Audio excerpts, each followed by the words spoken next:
The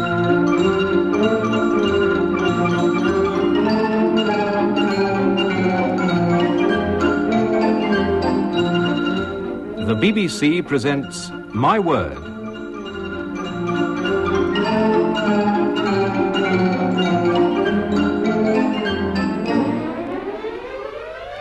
And here to introduce the programme and the panel is Jack Longland. My Word is a word game played by people whose business is words, and those taking part are Dilys Powell, Frank Muir, Anne Scott James, and Denis Norden. And here's round one, which does its best to test their vocabulary. 2 marks if they get the meaning of these words approximately right. We begin with Dilys Powell. Dilys, what is an agrimotor? It's an agricultural motor. And what would you do with it? Turn up the fields. Yes, I think you might. 2 marks, good enough. It's a vehicle or a tractor used for agricultural purposes of different kinds. A bulldozer is a sleeping pill for bulls.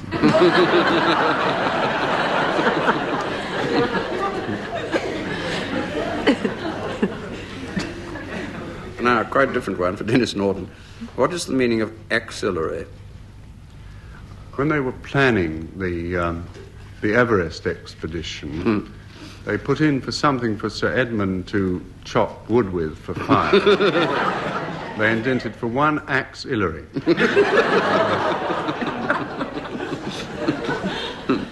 Or else it's something anatomical. It's a part of the body. Yes, it is. Do you know which part? It's above or below. If it isn't above or below the waist, it's the waist. No, it's above the waist. Well above the waist. I don't know. It's something to do with the arms. Yes, I'll give you 1.5 out of 2, which is fairly generous. It is, in fact, something belonging to the armpit, like the... Deodorant. 1.5.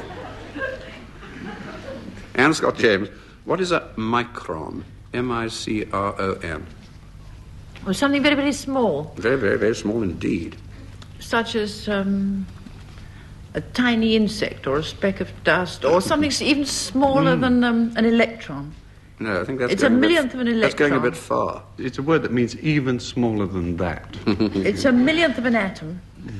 I'll give you 1.5 again, because it is a millionth, which is the key thing, but it's not as small as all that. It's a millionth of a metre, which certainly is what outside your It's a useful measure, a useful measure. Not very useful most of the time. Frank Muir, what is a bathometer? B-A-T-H-O-M-E-T-E-R.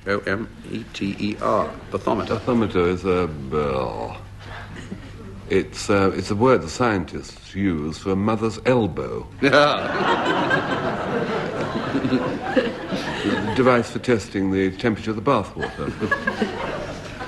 Am I at least warm? 1 out of 2. Depth. It's a depth? spring... Hang on, depth. Depth. My lovely partner says depth. Depth measure. Yes, you're right. I think I've got to give you a 2 at the last minute. It's a spring balance for determining the depth of water, and it does it on the spring, so you don't have to pull in the whole of the sounding line, which is a very laborious procedure. I don't understand, but yes.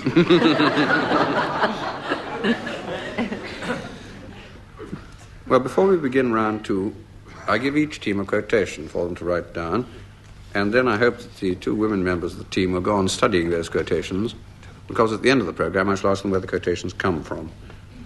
Dilys Powell and Frank Muir, your quotation is, "Kind hearts are more than coronets." And Anne Scott James with Denis, yours is, "My work is left behind." And then at the end of the programme I shall ask Frank and Denis to give me their idea of how these came to be said or written. Round 2 is a round of odds and ends, 2 marks for correct answers. Dilys Powell, who precisely was Beelzebub? Beelzebub was a devil, and he was kind of second in command to Satan in Paradise Lost. Absolutely dead right, and jolly good. 2 marks. Denis Norden, what were the Christian names of Bottom, Quince, Flute, and Snout in The Midsummer Night's Dream? Bottom, Quince, Flute, and Snout. It was Nick Bottom. Yes, that's one. It's a very good name for somebody who sits on a razor.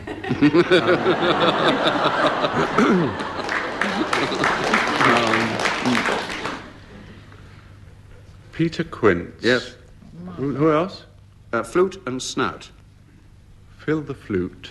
I don't know Flute. And I know out about Snout. No, I didn't know it. Well, it's jolly good so far. 1 out of 2, I'm afraid. Nick Bottom, Peter Quince, Francis Flute, and Tom Snout. Now, Anne Scott James, what were their respective trades? Bottom, Quince, Flute, Snout. Well, Bottom was a weaver. Yes. One of them was a bellows mender. Yes? Now, which one? Which is a job you could quietly starve at these days. Things are getting very slow, so... Yeah. Do you think one of them was a tinker? One of them was a carpenter. Yes, you've got all three. Now, put them to their right names and you'll get 2 marks. Snout the carpenter. No. Oh, Snout was a tinker. 1 out... Quince was a carpenter. 1.5. You did your awfully well. Mm. Now, Frank Muir, this is quite different again. What was Michelangelo's surname? Silly Jack, you've given it to me. Angelo. No.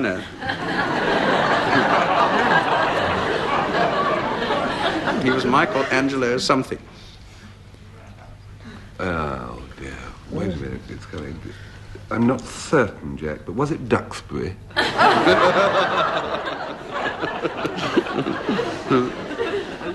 I'd love to mark you for that, but I can't. I don't think you're going to get it. He was called Buonarroti. Ah. Michelangelo Buonarroti. Next round's about verse and poetry, and what I do is to give each member of each team a quotation and ask them to try and finish it off the next line or two. 2 marks if they can finish the quotation, and 2 more for correctly naming its source. Dilys Powell. Fear no more the heat of the sun, nor the furious winter's rages. Thou thy worldly task hast done, home art gone, and ta'en thy wages. Lovely, lovely. Beautifully read. That's Shakespeare. Yes, Shakespeare, but... And it's the one about golden lads and lasses must, like something or other, come to Like dust. golden asses come to Like- dust. Like Tom and the Water Babies. chimney sweepers Yes. come to dust. It's Shakespeare, Cymbeline. Golden lads and girls all must, as chimney sweepers, come to dust. Now, Denis Norden, in a different vein, he thus became immensely rich and built the splendid mansion which is called the Cedars, Muswell Hill, where he resides in affluence still. It's in jocular vein. It's Hilaire Belloc, Yes. and it's one of the cautionary tales. I think it's the one about Oh, Charles Augustus Fortescue. Quite right. Can you finish it off? No. I'm not going to mess you about, Jack. You know. Let's get home. All right, 3 out of 4. Hilaire Belloc's cautionary tales, the one that starts the nicest child I ever knew, and it's about this Charles Augustus Fortescue, but it runs like this. He thus became immensely rich and built the splendid mansion which is called the Cedars, Muswell Hill, where he resides in affluence still, to show what everybody might become by simply doing right. Anne Scott James. He thought he saw a kangaroo that worked a coffee mill. He looked again and found it was a vegetable pill. Well, it's certainly Lewis Carroll. Yes, And it's Sylvia and Bruno. yes, quite right. No. Now, can we finish it? Could you say A that vegetable again? pill. What do you do with a vegetable pill? Oh, made him very, very ill, I'm sure. That's right. Were I to swallow this, he said, I should be very ill. Frank Muir. Welcome, wild northeaster. Shame it is to see. Welcome, wild nor'easter. Shame it is to Shame see. it is to see. Little Dolly's miniskirts blowing up from thee. It's what is it? It's by Kingsley. It's by Kingsley. Absolutely right. It's by Charles. Kingsley. Charles Kingsley. Yes. It wasn't Sid. No. We think it's Charles Kingsley, Ode to the East Wind. Northeast, North. yeah. That'll do. Northeast wind. Yes. Well, it veered a bit while I was talking. And how's it gone? What are the next 2 lines, yeah? I wanted the next 2 lines if I could. Oh, you did? Start off again, then. 2 out of 4. Charles Kingsley's Ode to the Northeast Wind, that's quite right. Welcome, wild northeaster, shame it is to see odes to every zephyr, ne'er a verse to thee. And there's an awful lot of stuff about Vikings in the end, bracing brain and sinew and whatnot. This next round is the who, why, and what department. 2 marks for correct answers. Dilys Powell, in what play by what author did what character say, comparisons are odorous? It's Shakespeare, and it's a comic character. Comic policeman. Comic policeman, it's Dogberry. Yes, Dogberry. that's it. That's it. Dogberry, and Dogberry in... play. Is it All's Well? No, nearly that. Which one? It's Dogberry. Yes. In Much Ado About Nothing by Shakespeare, and Dogberry says to Verges, comparisons are odorous. 1 out of 2. Now, Denis Norden, what is the meaning of esoteric and why? Esoteric means possessed of specialized knowledge, Yes. which isn't available to the majority. That's right, yes. But I should think it was one of the Greek philosophic sects, wasn't it, who Yes. sort of had their own specialised... Like the sophists, is it? Not sophism, but you're getting most of the way, though. I don't think we should go on and I'll on give you about 1.5. sects on this program. I'll give you 1.5 out of 2. It means, esoteric means something meant for the initiated, for the inner circle of disciples, and therefore it can mean private or confidential. But it was Pythagoras who gave lectures in a rather specially shy way because he stood behind a curtain, and only the most favoured disciples were allowed in behind the curtain, and they were the esoteric disciples. All the rest had to stand outside and pick up what they could, and they were the exoteric disciples. Prove it. Now, Anne Scott James, what is a Hudibrastic rhyme, and why is it so called? Well, it must be the sort of rhyme which was invented in Hudibras Yes. by Mr. Butler. Mm-hmm. Now, what is the nature of the rhyme, Well, Dennis? it's a sort of difficult rhyme. Yeah. It's a rhyme you wouldn't expect. Yeah. You know that song, Put on a Happy Face? It's got a bit in the middle that goes, take off that mask of tragedy, it's not worthwhile, and then you'll find your glagedy sided to smile. It's absolutely Okay, right. that's Hudibrastic. Yes, absolutely right. 2 marks it is. Now, Frank Muir, in what book, and I don't mean the song, would you find a character named Tom Bowling?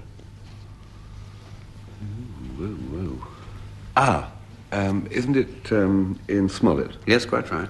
Which book? Roderick Random. Yes, that's right. And it's a bit much to expect. Yeah, well done. Bit much to expect you to know what this character actually was.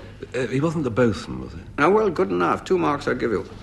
Tom Bowling was the model sailor in Smollett's novel, Roderick Random, but the song was written later, and Tom Bowling was Captain Thomas Dibdin, the brother of Charles Dibdin, who wrote the song, and he must have got it out of Smollett's book. Well, now we come to the last round and go back to those quotations I gave the 2 teams earlier in the programme. And Dilys Powell, for 2 marks, can you give me the origin of your quotation? Kind hearts are more than coronets. And simple faith than Norman blood. Yes? Tennyson. Yes? Remember the poem? No iron bars, a cage. Lady something, Yes. Vere or something. Yes, that's right. sort. Yes. Lady Clarence It's or Tennyson's Lady Clara Vere de Vere, who was the most appalling snob, and it's kind hearts are more than coronets and simple faith than Norman blood. 2 marks. Now, Anne Scott James, please can I have the origin of your quotation, which was, my work is left behind. Hilaire Belloc, Mm-hmm. Remember the name of the poem? the South Country. Yes, well done. 2 marks it is. And now I'm going to ask Frank and Denis to give me their explanation of how these quotations came into being, and the marks will go to whichever incredible explanation receives the longer applause from the audience here in the theatre. So back to Frank Muir and his quotation, kind hearts are more than coronets.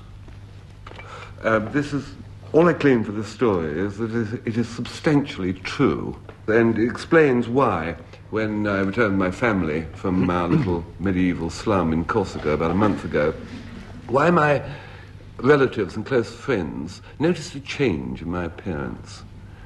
I had a tonsure. I had no hair on the top of my head, and it was apparently shaved, and just a sort of ring of hair around it. It came about, you see, because there we were. We'd been at our little place for 3 weeks, and we'd never yet found where the village dustbin is. And we had all this cardboard boxes full of old grape pips and gumboots and things, and what to do with them. So the only thing was to pile into the car and drive up into the mountains and chuck them out of the car window, you see. So we set off early morning, reckoning we'd be back on the beach by about 10. But every time we rounded a bend, there was either a sheep looking at us, or a shepherd, or a passing car. And by nightfall, we were well into the mountains. And we stopped at a place called Corte, which is the ancient capital of Corsica. And we booked into a hotel room, which was very nice. And it was very hot. It was summer, but there was one of those nice big electric fans which go around slowly, such as they have in Shanghai. And but it was all right. Although I'm very tall, it missed me by a clear inch. And I took the family out to find some food, and we came across a Chinese restaurant. All this bit is absolutely true. A Chinese restaurant stuck in this village, one street, large village in Corsica, the ancient capital. We went in and we sat down, and the proprietor, a man of Eastern aspect, was sitting watching the telly, which is rather peculiar because the reception wasn't very good in the mountains of Corsica, and it did that thing where it looked as though you're in a lift passing a succession of floors. He was glued to this, and we sat there for a while. Then Madame appeared in full Eastern dress and very reluctantly gave us a menu, and the menu had 5 items of Chinese food. And anyone who knows Chinese restaurants will appreciate that there are at least 90 items in any Chinese. This had 5. And it started off with tinned hearts of palm trees, which my wife liked very, very much because she comes from Mauritius and she had them as a child and whatnot. And they were 5 francs, which is 7 and 6. And I said, no, we can't spend that. There are 4 of us, 20 francs, we can't afford it. We'll have to have something cheaper. And the only other thing cheaper was beefsteak a la curry. So we called Madam and we ordered the beefsteak. After about 10 minutes, the meat arrived and was sat down, and it had a sort of curry, bits of curry daubed all over it. But it was basically a lump of Cornish beefsteak, than which the soles of old army boots are as pâté de foie gras. We managed to cut it up. They were quite large steaks, and we started chewing them. But there was no possibility of swallowing this. The only hope at 3 francs per portion was to chew and extract some of the juice and get some kind of sustenance. Then another logistic problem arose. What to do with what's left of the mouthful when you've chewed it? Because the odd thing about quite a small piece of tough beefsteak is when you've chewed it for about 9 minutes, it's 4 times the size. We didn't want to offend these kind people and upset him watching the television, so we squeezed it by the side of our plates. It grew to monumental proportions, and there were 4 of us. So what I did was, quite sensibly, I collected all these bits of chewed meat. I was wearing sandals at the time.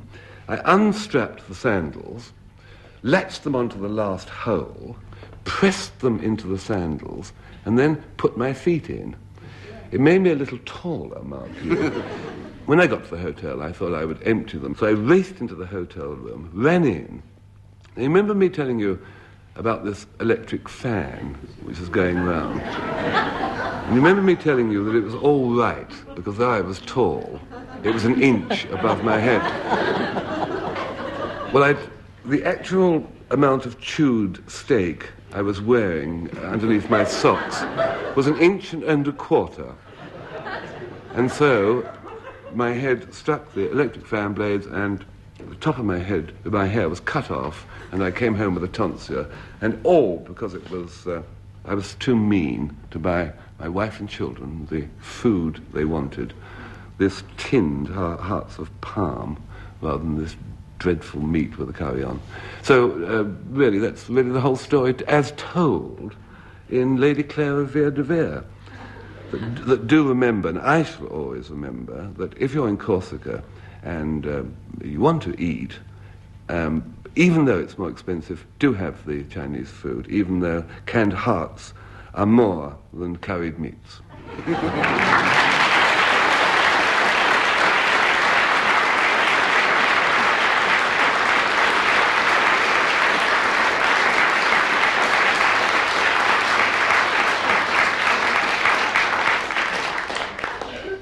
And now we go on to Denis Norden, and if you remember, his quotation was, "My work is left behind." Somebody once said that middle age is the time of life when the narrow waist and the broad mind begin to change places. Now, I can vouch for this because half of it already has started to happen to me. I'm beginning to put on weight. It was borne forcibly upon me, this fact, last Tuesday when I happened to be going through the attic. And in the attic, I saw my old RAF uniform. And there it was, with the tear stains and everything. And I thought, I'll try it on. And I did. And it was shattering. Now, the only bit of it that fitted me was the tie. Which it was a dreadful thing because I've always kind of thought of myself as being like the greyhound type, And in fact, on my passport, where it says physical characteristics, I had written down tall, slim, lithe, The last time I went through, the immigrant officer looked at my waistline and said, "It certainly is." And so, but it was this experience with the uniform.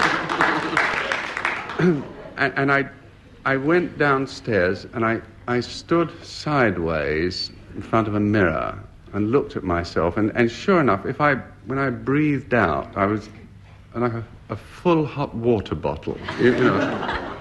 I've got to lose some weight. Well, now, whenever you decide that, people sort of flock with their advice. Everybody loves to advise other people how to go on a diet, Oh, you've got to take up golf. I hate golf.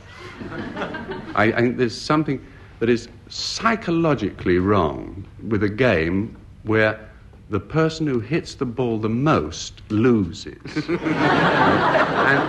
And then somebody said something quite interesting. He said, try a sauna bath.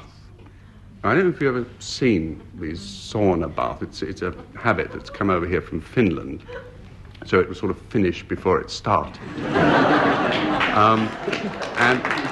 It's strange. It's a little sort of wood-lined room. It's like a hot telephone box, And I went in there, and it really is quite fascinating because after about 3 minutes, I was absolutely dripping, And there was another bloke in there, and I said to him, "It's marvellous, isn't it?" And he said, "Is it your first time?" And I said, "Yes." He said, "Can I give you a tip?" So I said, "Yes." He said, "You're supposed to take your clothes off." So I went out to this changing room that they have, and I took all my clothes off, and I came back and sat down again and shot up about 8 foot in the air. Because you sit on these wooden slats, which are also at a temperature of 110 degrees. It's all about fire down below. And I noticed that the other people in there, they all knew about it. They were sitting on towels. You see, I hadn't thought to bring a towel, so out I went again, and I searched through my clothes, and the only thing I found was a sheet of paper with some writing I'd been doing. I was, at that time, engaged on ghost writing for somebody I knew called My Life with 11 Different Men. It's interesting, actually. It's the autobiography of a football team manager. It was the only thing I had, you see. So I took that in, spread that on the slat, and sat on that. Now, I'll tell you something rather interesting which you may not know about typewriter ink. At a temperature of 110 degrees, it undergoes a sort of chemical change. It transfers itself. So that when I got up, the piece of paper was blank. But on the left-hand side of my body, on the part which the Victorians call the lower back, I had imprinted a true confession. And it was because of this that when I went along to the editor and handed him this blank sheet of paper, and he said, "Where is the synopsis then?" I was then able to answer with only a very slight transposition of that snappy line of Hilaire Belloc's. I said, "My work is behind left."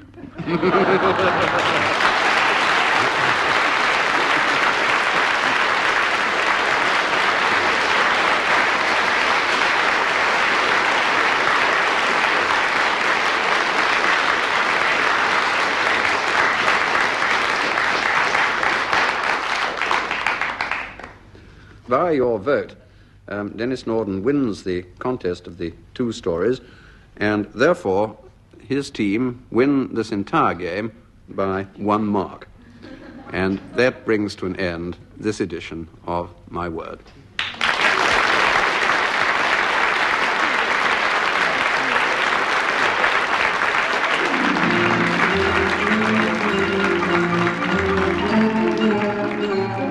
In My Word, you heard Dilys Powell, Anne Scott James, Frank Muir and Denis Norden, introduced by Jack Longland.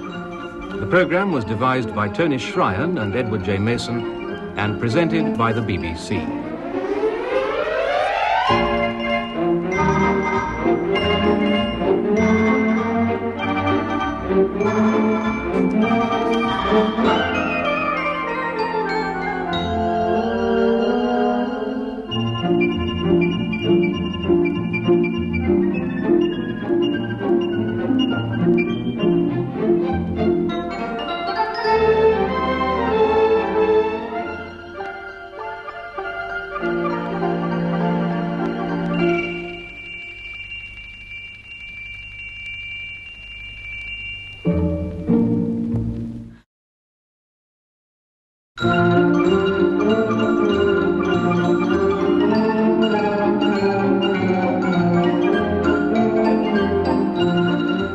The BBC presents My Word.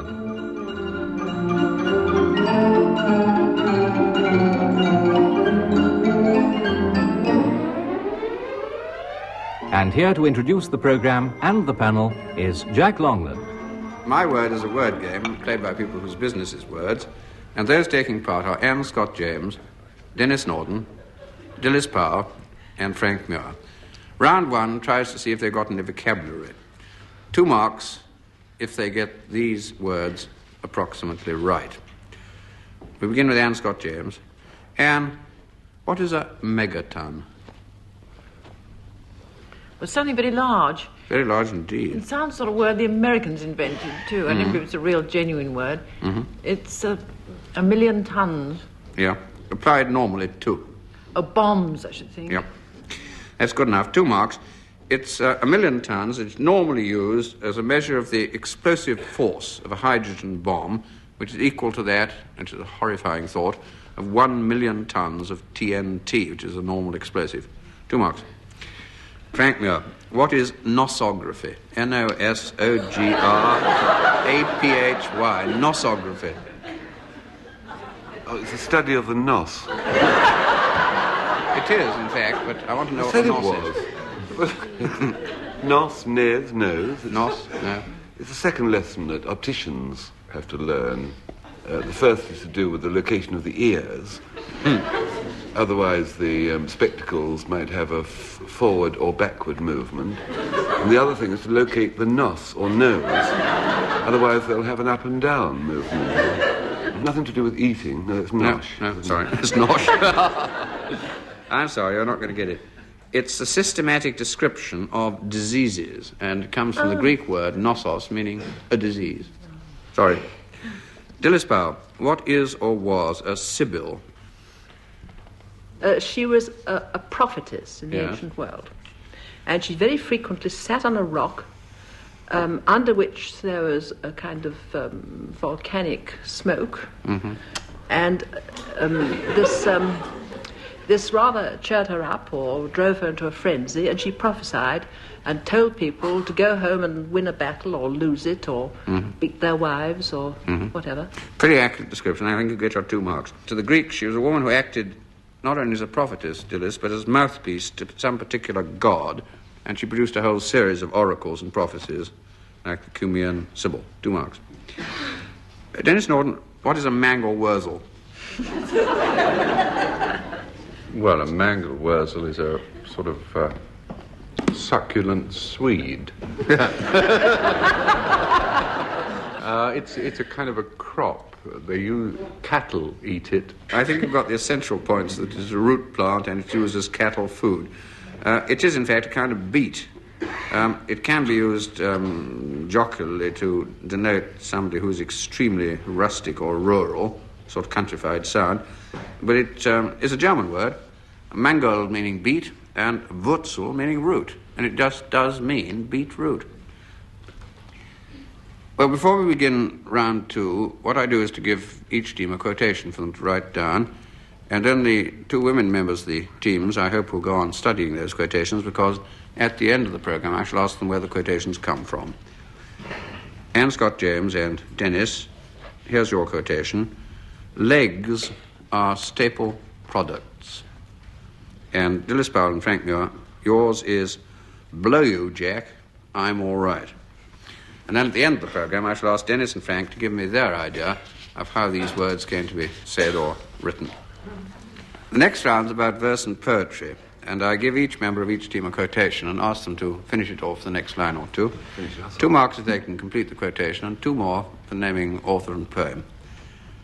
Anne Scott James, 4 grey walls and 4 great towers overlook a space of flowers, and the silent isle embowers. It's Tennyson. Yes? And the next line is The Lady of Shalott. Quite right. Is that all I have to do? Yes, all you have to do. Yes. Absolutely splendid. You get 4 marks. Now, Frank Muir. When she is by, I leave my work. I love her so sincerely. My master comes like any Turk and bangs me most severely. But let him bang his belly full. What a rotten poem. Let him bang his belly full. But he's eating... is it? Oh, yes. Memory has come flooding back. It's not Sally on Alley, it's Sally in Alley. It comes from that lovely, well-known ballad, Sally in Our Alley. Yes. Would you like to finish off the bit It is that I written started? by the Japanese, Harry Carey.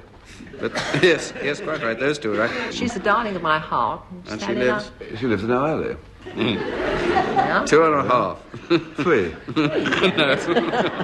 Sally in Our Alley by Henry Carey. That was quite right. My master comes like any Turk and bangs me most severely, but let him bang his belly full. I'll bear it all for Sally. She is the darling of my heart, and she lives in our alley. 2.5. Dilys Powell. And she made him a feast at his earnest wish of eggs and buttercups fried with fish, and she said, it's a fact the whole world knows. Is that the one with the But it's better without any toes. Yes. That's right, yes, it's right. Edward Lear. Yes. That's all right. Can you finish off the thing? And she said, it's a fact the whole world knows that... A puggle is better without any toes. That's right. Well done. 4 marks. This is the pobble who has no toes, and it ends off this particular bit, that pobbles are happier without their toes. Well done. 4 marks. Denis Norden. But children, you should never let your angry passions rise. Your little hands were never made. This is Victorian, it Yes. must be. Your little... Is this birds in their little nests Yeah. agree? Well, it's the poem that's got birds in their little nests must agree. in it. I don't know who wrote it. I don't know anything about it. It used to be a bestseller on calendars. Was it a woman? Was it a woman?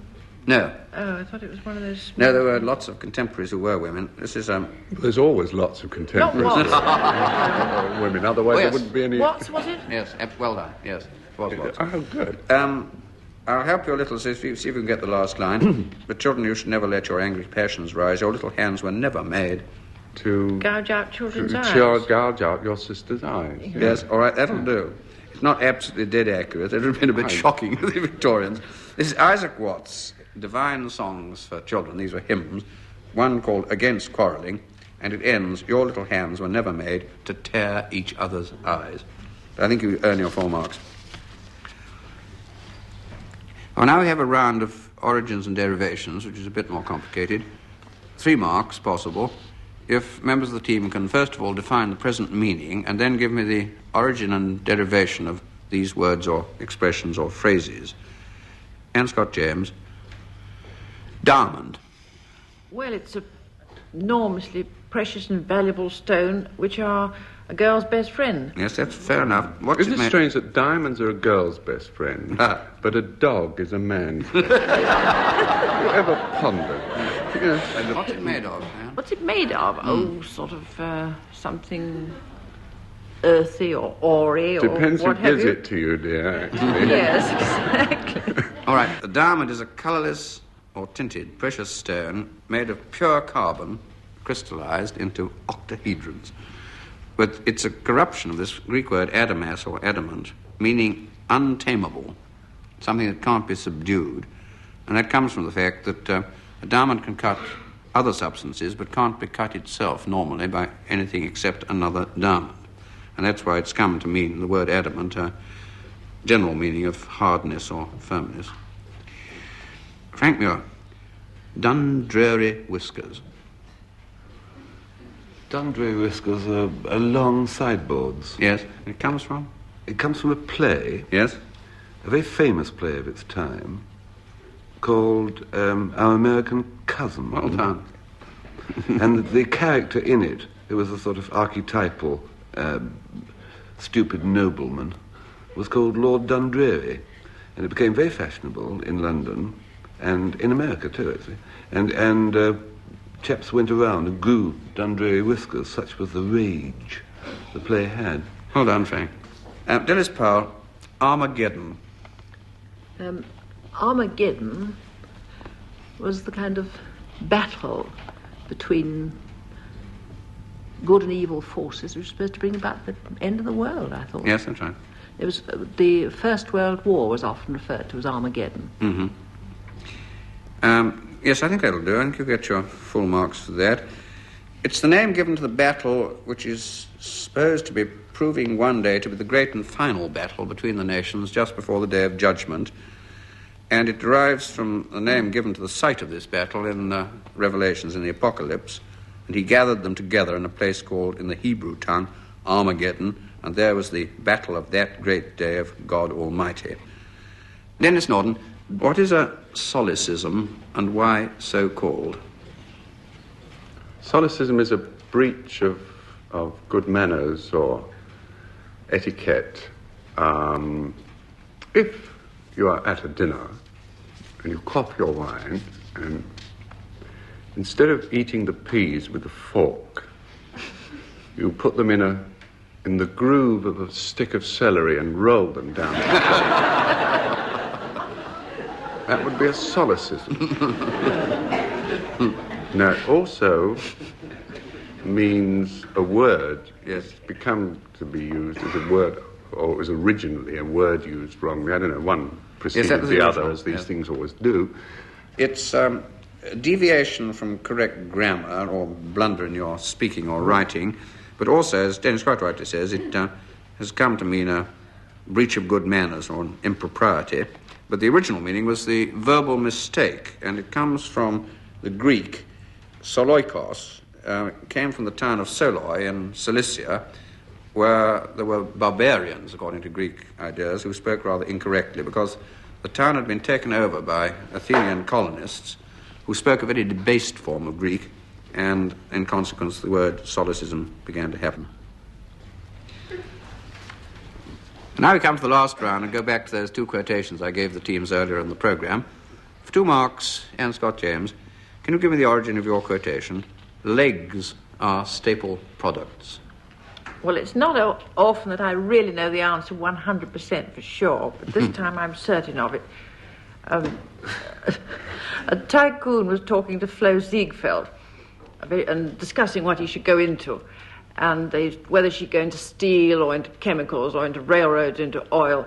And Flo Ziegfeld said, no, sir, legs are staple products. I'm sure it's absolutely dead accurate. I'm going to give you 1 out of 2. Because hard to prove it wrong, isn't it? No, I can't prove it wrong, which isn't the first time it was used. The original quotation was, legs are staple products and will never go out of fashion while the world lasts.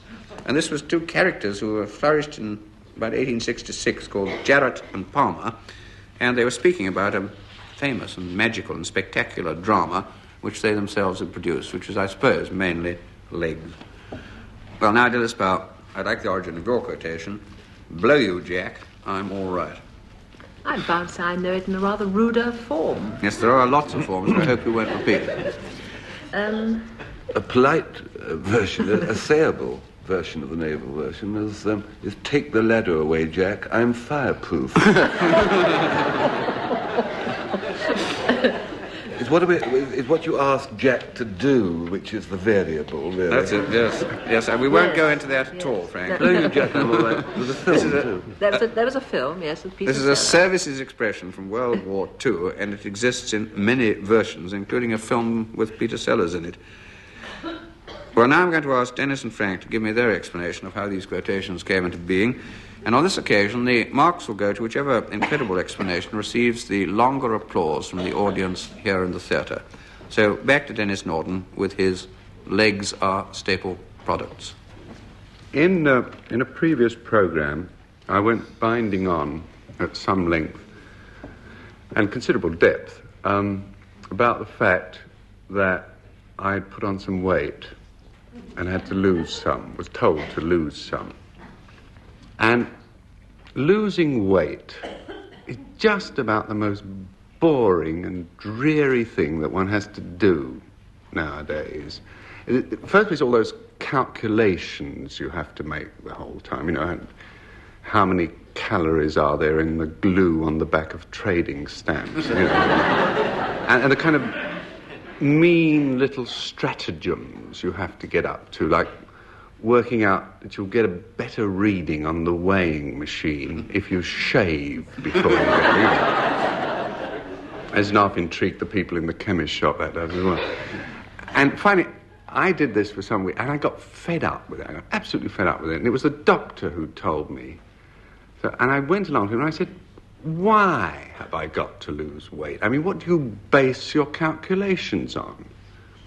And he showed me this chart, you see, which has got it all worked out that people of a certain height should weigh a certain amount, you see, and I weighed too much for my height.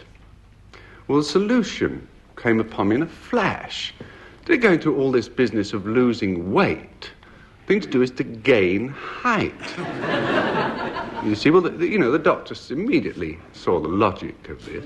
And I said, instead of trying to take off 10 pounds, all I have to do is put on 3 inches. I went away determined to do this. It's not that easy, actually. I don't know if you thought about, think of your body as it were in vertical plan, you see, and then you'll see that there are 4 areas of it which are, as it were, susceptible to lengthening. There's the head, the neck, the trunk or torso, and the legs, you see. When I started with the head, this can be done theoretically by applying enormous pressure to both ears. As when you listen to a stereophonic record in a small room. But it's a dicey one, so I moved on to the neck. I went down to one of those surgical appliance shops in the Charing Cross Road. I said to the man, have you got anything I could use for stretching my neck? Well, I don't know if he was just in a grumpy mood that day, but I didn't fancy the thing he made up for me. Not just the noose bit. It just, So I forgot that and moved on to the idea of elongating my trunk or torso. Now, this I found a rather ingenious way of doing, I thought. And that was to wear very heavy trousers. You see the principle, don't you? The trousers go around the waist, and by exerting a constant downward pull, you should, in theory, lengthen that area of the body. So I stuffed a lot of round, heavy lead weights in my trouser pocket. Walked about like that for about a month. I only packed it in because of this terrible argument with the taxi driver in the dark. I would have sworn it was a half-crown that I'd given him. Anyway, he got rather nasty. So there I was, left with the legs. Now, we often use the phrase, don't we? I think I'd like to stretch my legs. Have you ever tried it? You see, obviously, the first thing that springs to mind is you could do it if you had some force that was exerting a constant, steadily maintained pull on it. But that's very difficult to achieve during an ordinary working day. And what I was forced to do in the end was to rig up a device. I laid flat on my bed, you see. Round each toe, I tied a bit of strong nylon cord. I bought the 10 ends of that cord and fixed them to a strong rope which led out the window. And at the other end of the rope, a friend came round every evening and hung the garden roller. Now, you see, now, in theory it should work, shouldn't it? I slept like that for 7 weeks. And yesterday, I measured myself. I haven't gained an inch in height, not an inch, not a millimetre. But I now take size 16 shoes. So I am forced to the conclusion that these two lower extremities can neither be altered or adjusted, or, in the words of Jarrett and Palmer, who, as you heard, flourished around 1866. What they flourished is lost in the mists of history, but legs are stable products.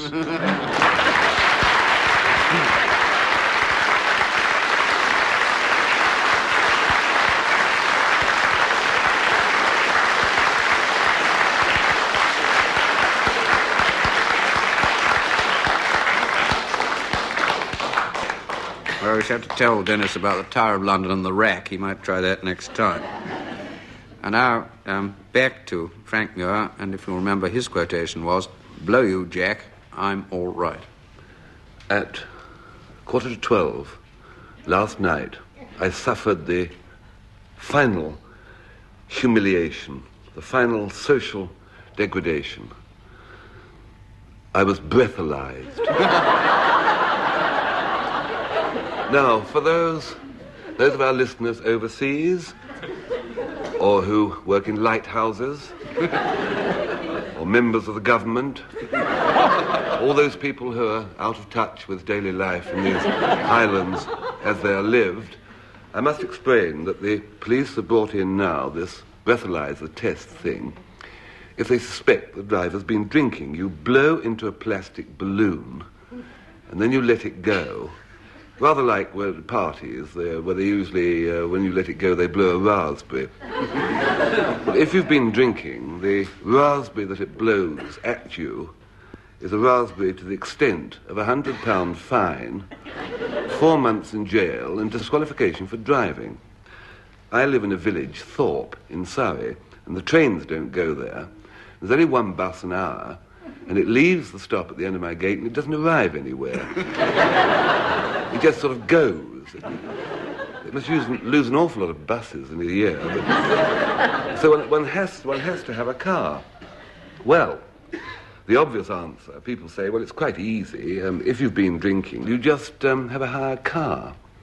Now, I was doing a television show, and the television show went on 10:30. and a night, needless to say, and one had to appear live. Well, I had a light ale beforehand and did the show and was so pleased with myself at not falling over the scenery and not being hissed off the set that I had a couple of gins afterwards, just to relax. And I realised that I had this 20-mile drive. So the producer of the show said, don't worry, have the firm's car and chauffeur. So I said, well, I don't want a car. I've got a car. It's just this driving bit. He said, well, have the chauffeur. So we got in the car with the chauffeur. A nice chap. He comes into the story rather largely. So I'll tell you about him. Fred, his name was. 42, just married. Previous weekend. Built like a jockey, 4'2". He had to wheel the front seat forward. And I'm 6'6". So I had to go into a sort of prenatal crouch. The only way I could sit at all was to dig my toes into the glove compartment and sort of sit on the back of my neck. And he told me all about his marriage all the way home, and I was dog-tired and was saying, yes, Fred, yes, Fred. So when we arrived home, I thought I must invite him in because I haven't been very sociable to him. And I said, darling, this is Fred. He drove me home because of the breathalyzer. And we gave him a cup of tea and 9 biscuits. And he said, well, I better be getting back, and went, and we started getting ready to go to bed, and there was a ring on the front door. And Fred came in and said, I can't find my car. So we had a look, and there's no car. And then the truth dawned. I said, but you haven't got a car. You came home in my car. He said, God, plummy, yes. He said, well, I'll take your car back with me to town now. But I said, well, how am I going to get up in the morning? So I said, I know, Fred, you stay the night. He said, I just got married, sir. I said, no, Fred, it's the easiest thing. You stay the night, I'll drive you back. My car will be in London, we'll be all set. I said, don't worry, Fred. Put him to bed in the spare bedroom. In the morning, just about to set off, my wife suddenly had a much better idea. She said, I want to do some shopping in London. So he said, marvellous idea. So we all piled in my car, and Fred drove. We felt marvellous sitting in the back. And my wife said, well, that's fine, because we've got to go to dinner with the Windlers tonight. So we went to the party, you see, and they were very hospitable. And after about 5 drinks, you see, I don't drink very much, 5 quadruple gins during we were just sitting in my car, and she suddenly said, the breathalyzer test. So I said, what do you mean? I'm perfectly capable of driving. She said, the breathalyzer test, you daren't drive. I said, oh. She said, well, ring Fred. He won't mind. I said, no. I said, I don't care. I'll risk it. I'm perfectly capable. We've got to hit another car before the police make you blow into the balloon and look at the crystals and everything. I'm perfectly capable of driving. She said, are you sure? I said, yes. Come on, let's risk it. So I got in the car, backed smartly into a police car. Just a moment, sir. Have you been drinking? I said, only socially, officer. It doesn't affect my driving. He said, well, will you breathe into this thing? And he said, you just breathe in very steadily with a sort of... very steadily. I will check the colour, whether it's turned green, and then you'll know whether you're all right to continue. And, well, what happened? Actually, I can describe it in one sentence. My taking the breathalyzer test was, blow, check, I'm all right.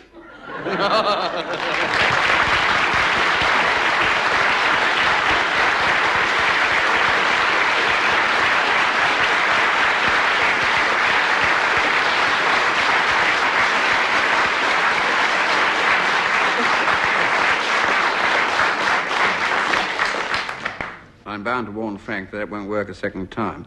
But by your vote, he wins the contest of the 2 stories, and that brings us to a final score in which Dilys Powell and Frank Muir win by 1 mark from Anne Scott James and Denis Norden, and that also brings to an end this edition of My Word.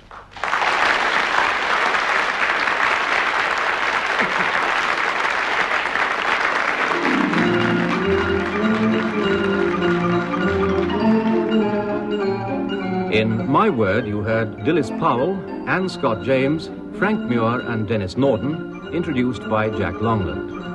The programme was devised by Tony Shryan and Edward J. Mason and presented by the BBC.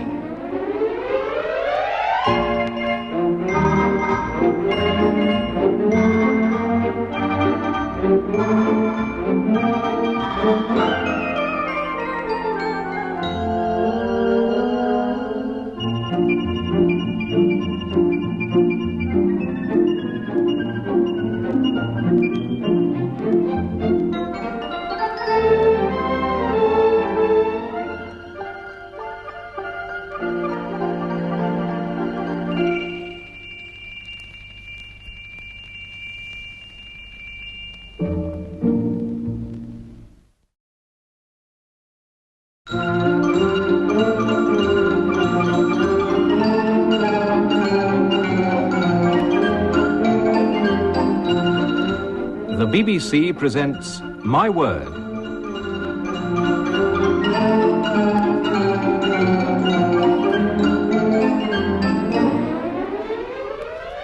And here to introduce the programme and the panel is Jack Longland.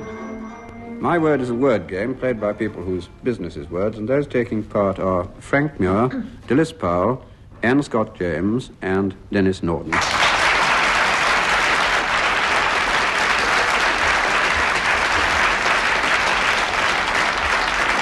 Round one tries to test their respective vocabularies, and 2 marks if they get the meaning of these words more or less right.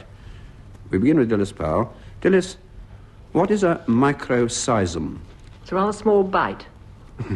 Not bite, no. Small Seism. shake. Yes. Small earthquake. Absolutely right. Well done, 2 marks. Microseism is a very, very minor earthquake, a faint earthquake tremor. Denis Norden, what is macromania? Macromania sounds like a Scottish Romanian, actually. I presume that macro means large. Yes. Mania, which is a passion for the large. Yes. Which is what we have now in industry and in advertising. You can never buy anything small. Everything is either jumbo size or king size. The giant pack. Or the giant pack. You can't get anything small. Yes, it has a rather particular sense. I mean, you've got the elements of the word absolutely right. I think 1 out of 2 is being fairly fair.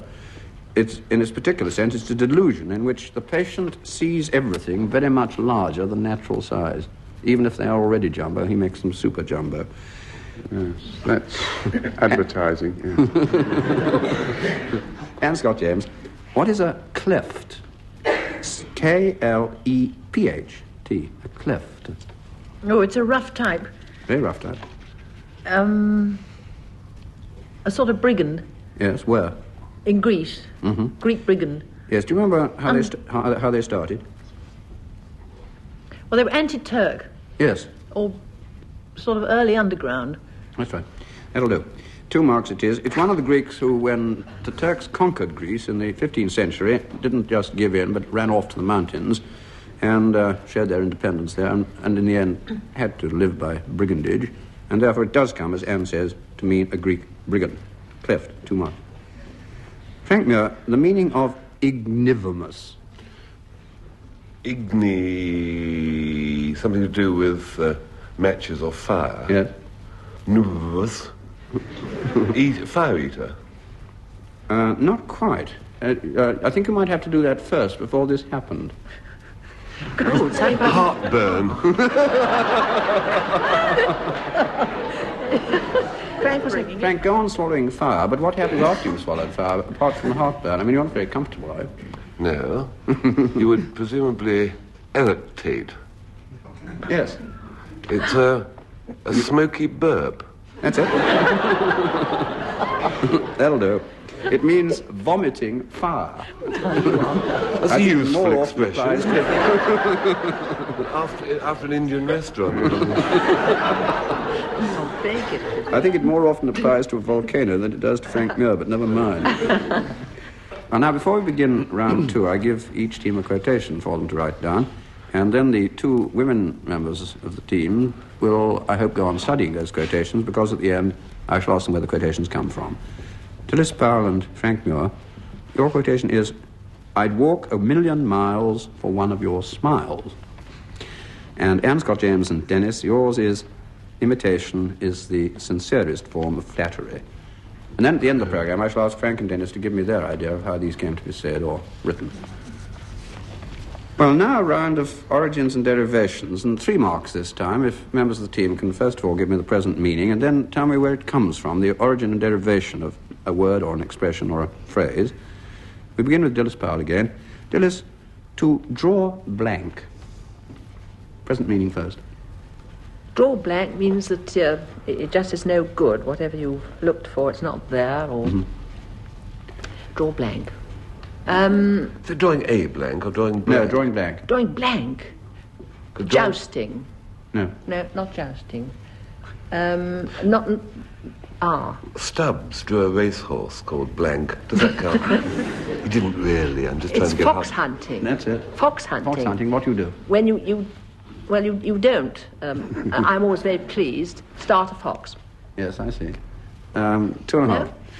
It means to meet with failure in whatever you're trying to do, your pursuit. The illusion is to drawing a covert. That is, you send in the hounds, or whatever it is, into a bit of woodland, and they come out with absolutely nothing at all. There's no game there. And the same way, if you police raid a house for a criminal, they can draw a blank in the same way. It's not a good thing there wasn't any game there. If you sent hounds in, they'd eat it. But Frank's other phrase, the drawing a blank, is, I think, a different origin. That is from a lottery, when you get a ticket which is no good to you at all. But this is from game. Now, Denis Norden, as nice as ninepence. I think it's sometimes also, Denis, as right as ninepence, but as nice as ninepence. I don't know. It means, how are you? I'm as right as nice as ninepence. It's an expression of well-being. Yes, roughly. Roughly. Well, let's leave it at that. We go on to the hard bit now. How does it come to mean that? How does it? Why is it? I think because there is something essentially nice about ninepence. I mean, sixpence is stingy, and a shilling is ostentatious, whereas ninepence is nice. I think people recognised the essential quality of ninepence. I would bring ninepence back if it were within my powers, actually. I'll give you one mark, Denis, for ingenuity and various other things. It means nice and tidy and trim and completely correct, but really it wasn't ninepence at all, it was 9 pins, and nice as 9 pins was because if you're playing the game for money particularly, the pins have to be set up with extreme accuracy and precision, or one or other of the players will think there's a bit of cheating going on. The other thing which I think Denis may have had in mind, there is a thing called a nimble ninepence. A nimble ninepence is worth a slow shilling. And it was a sort of token. Did you have that in mind? Oh, I wish I had the kind of mind that would have that in. You know? Well, I think one mark would be about right. Now, Anne Scott James, it's not on.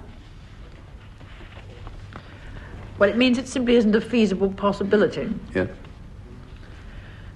I should think it comes from gambling, does it? No. Well, the croupier would say to you as you threw your money onto the impair, you know, and it overshoots, and he says it's not on. I think that's a feasible possibility. This is, we think, is the origin of it's not on. It's a game, but you've got the wrong game. It comes from snooker.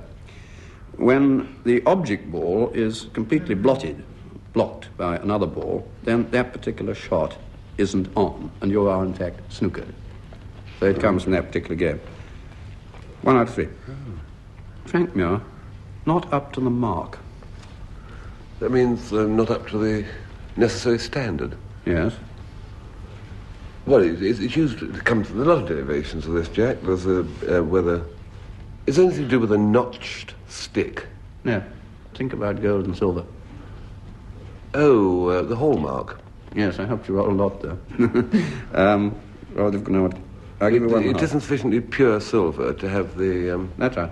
Do you know if you send something up to have the mark put on it, if it isn't up to the mark, they bash it into a lump and send it back. They don't send the object back. They bash it flat. They do that at some of these health clinics as well.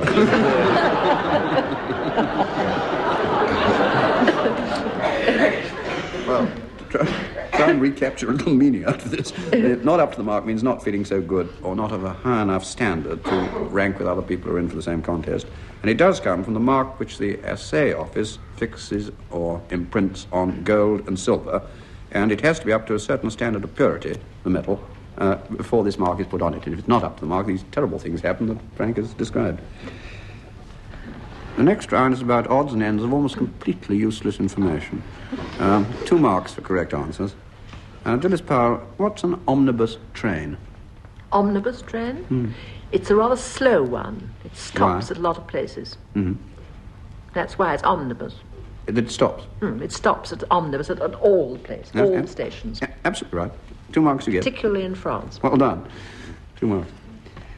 Denis Norden, what was the useless parliament?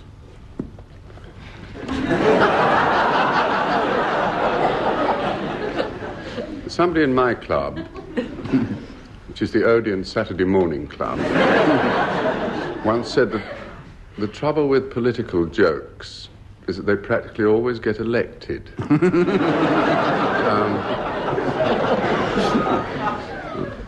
Eustace Parliament was one of those historical parliaments who are all a kind of blur in my mind now. I know there's a parliament called the Rump Parliament, who are presumably all behind, but Eustace Parliament was somewhere round about that area. Yes, you're very much on the right century. Round the Charleses somewhere. Yes. Mm-hmm. I'm not going to get any nearer to that if I'm here all night. 1 out of 2, I've done jolly well. This one was convened on the 18th of June, 1625, by King Charles I, but it was adjourned to Oxford, which is where he went on August the 1st, and then it was dissolved very shortly after that on August the 18th, having done nothing except annoy the king. And so it was called the Useless Parliament. Anne Scott James, what was the Blue Ribbon Army? American? Yes, it started in America. It's the Temperance Society. Yeah. Clever old Jew. Blue Ribbon is the American expression for teetotalers, I think. Yes. Will this do? Yes, I think it'll do. It was a teetotal society founded at the end of last century in America by a chap called Richard Booth, and then spread across here to Britain, and you wore a blue ribbon in your buttonhole, and in time it came to mean all teetotalers, whether they belonged to this society, and the society later became the Gospel Temperance Union, not to be confused with the Order of the Garter, which is also blue and is the highest order of chivalry. 2. Frank Muir, what is a tallyman? He tots up your score if you cut bananas. Yes, he does that. Daylight come and I want to go home. The tallyman is he was much in vogue a few years ago before sort of computers and things came in. He's any chap who kept a tally. There were tallymen who counted things going out of the factory on the lorry, and tallymen were checked up on piece workers. Yes. He normally is a travelling hawker calling at private houses to sell things on the never, what's called the tally system. So you do a part down payment, and you pay the rest bit by bit when the man keeps on calling again, and he keeps a tally of what you've paid and what you haven't paid. He can be a man who keeps a tally shop and sells by sample, but Frank found the quotation, which is very accurate to the other sense of a tallyman who's counting output, which was, "Hey, Mr. Tallyman, tally my bananas, daylight come and I want to go home." Frank knew that one. 1.5. And now we come to the last round and go back to those 2 quotations I gave the 2 teams earlier in the programme. For 2 marks, Dilys, can you give me the origin of your quotation? "I'd walk 1,000,000 miles for one of your smiles." It's a song. Yes. It's a song. It's a song about Mammy or Mammy. Yes. Do you remember who sang it? Al Jolson. Yes, that'll do. You'll get your 2 marks. It's a song, Mammy, sung by Al Jolson, written by Sam Lewis and Joe Young, I think, and a chap called Walter Donaldson wrote the music. 2 marks. Now, Anne Scott James, the origin of your quotation. Imitation is the sincerest form of flattery. Well, I think it's just a proverb. Yes, it's become one. Anonymous author. No, it's a chap who also said, "If you have nothing to say nothing." I think that's a very, very good point. I don't think you're going to get it, Anne. Nor do I. A chap called Charles Caleb Colton, author of a book of aphorisms called Lacon, but he was an interesting chap because he was a clergyman, a sportsman, a gambler, and a suicide. And he died in that order. Yes. Finished himself off in 1832. He was a habitual suicide. Well, now I'm going to ask Frank and Denis to give me their explanations of how these quotations came into being. And on this occasion, the marks will go to whichever incredible explanation receives the longer applause from the audience here in the theatre. And back, first of all, to Frank Muir. and his quotation, I'd walk 1,000,000 miles for one of your smiles. My mommy. That, as you can guess from the line, is possibly one of the loveliest love lyrics we have in this language of ours. And the story of how it first came to be said is a love story too. Simple story of a man and a maid. Very unusual. You don't have that sort of story nowadays because there aren't any maids about. You get au pair girls and dailies, but this particular maid was maid to a merchant banker, and her name was Miriam Leatherbarrow. But that isn't a very good name for a maid to be called. You can't say, I'll ring for Leatherbarrow. So they called her Mimi. Now, Mimi had a man who loved her, and his name was Arthur. His surname is irrelevant. And Arthur Irrelevant was a small man in all ways. And he dearly loved Mimi, but she repulsed him. She said, I don't want to marry you, Arthur, because you haven't done anything with your life and you're not likely to. So Arthur resolved to win her love. He thought, I must do something. I must do something to make my mark. I will confer a boon on the world. Now, what boon shall I confer? And he thought of all the boons which people lately had conferred on the world.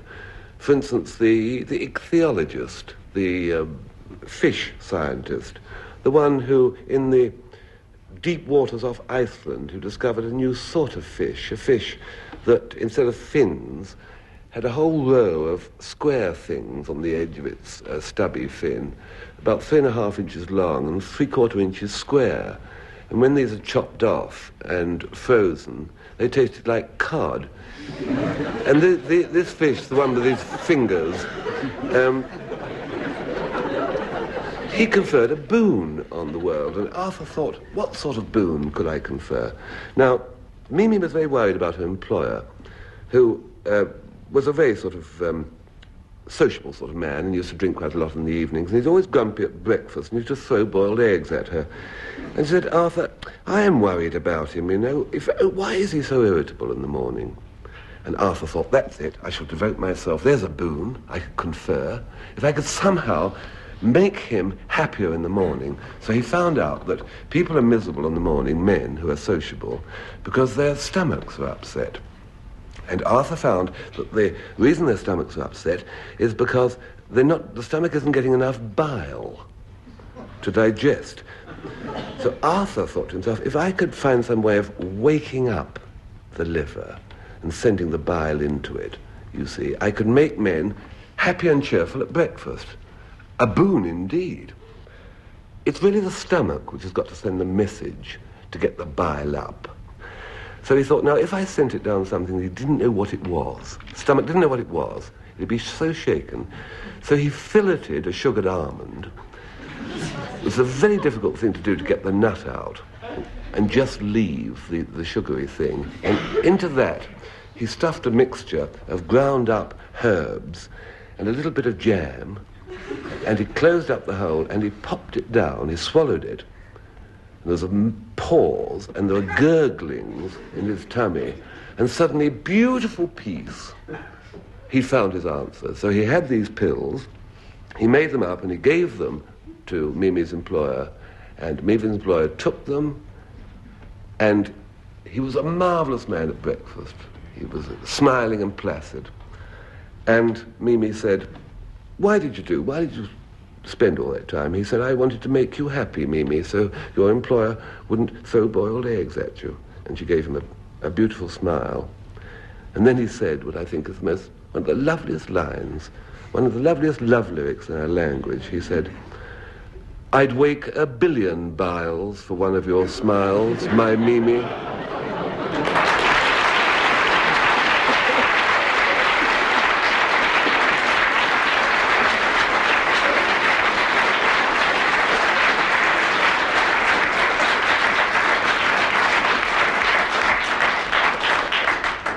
never really felt I got to know Mimi. Now we go on to Denis Norden. If you remember, his quotation was, imitation is the sincerest form of flattery. I'm always fascinated by people who collect things.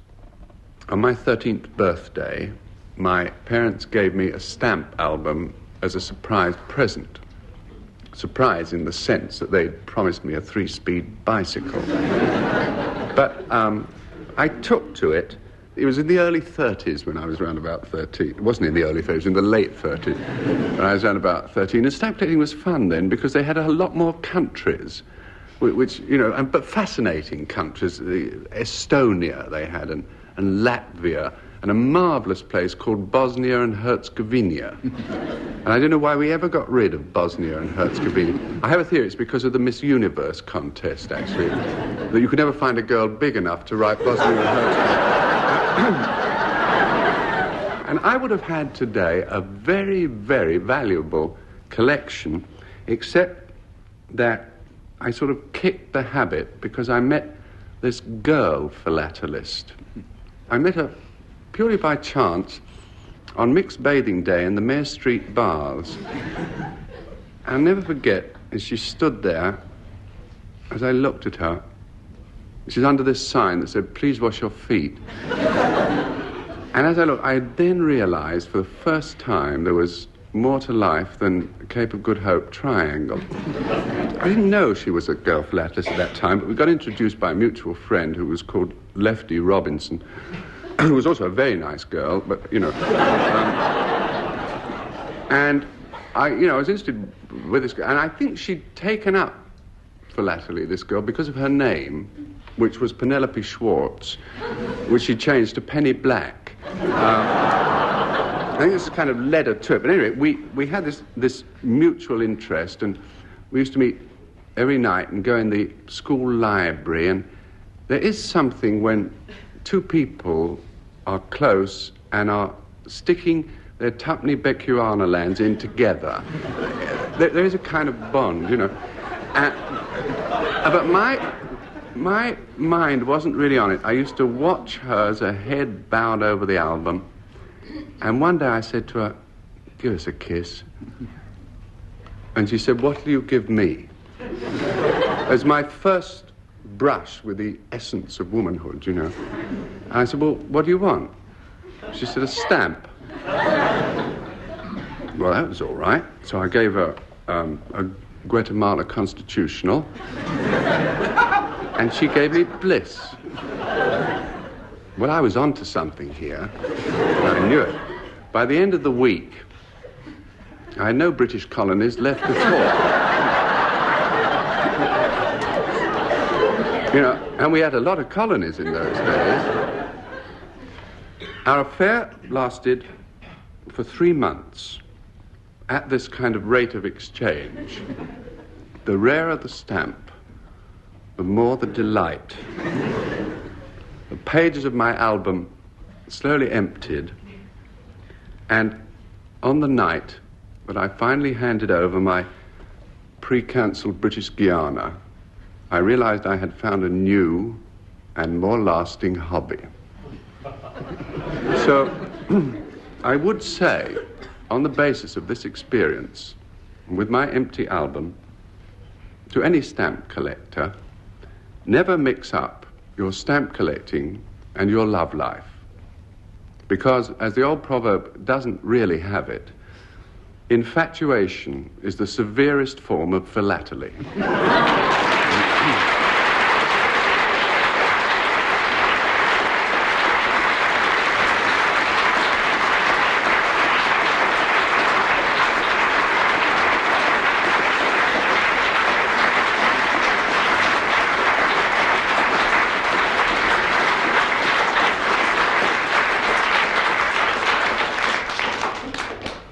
By your vote, Denis Norden wins the contest of the two stories, and yet, nevertheless, Frank Muir and Dilys Powell win the entire contest by 4.5 marks, and that brings to an end this edition of My Word.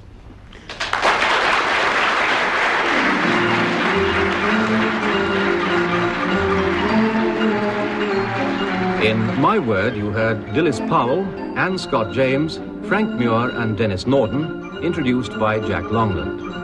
The programme was devised by Tony Shryan and Edward J. Mason and presented by the BBC.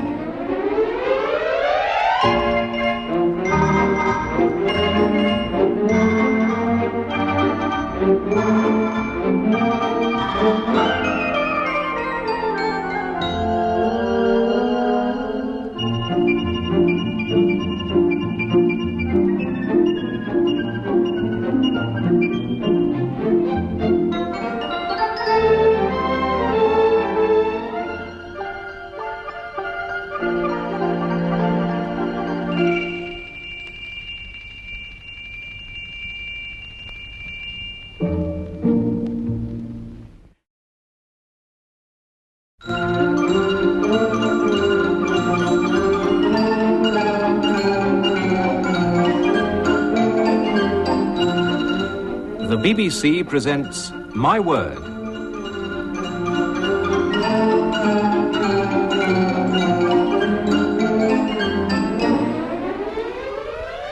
And here to introduce the programme and the panel is Jack Longland.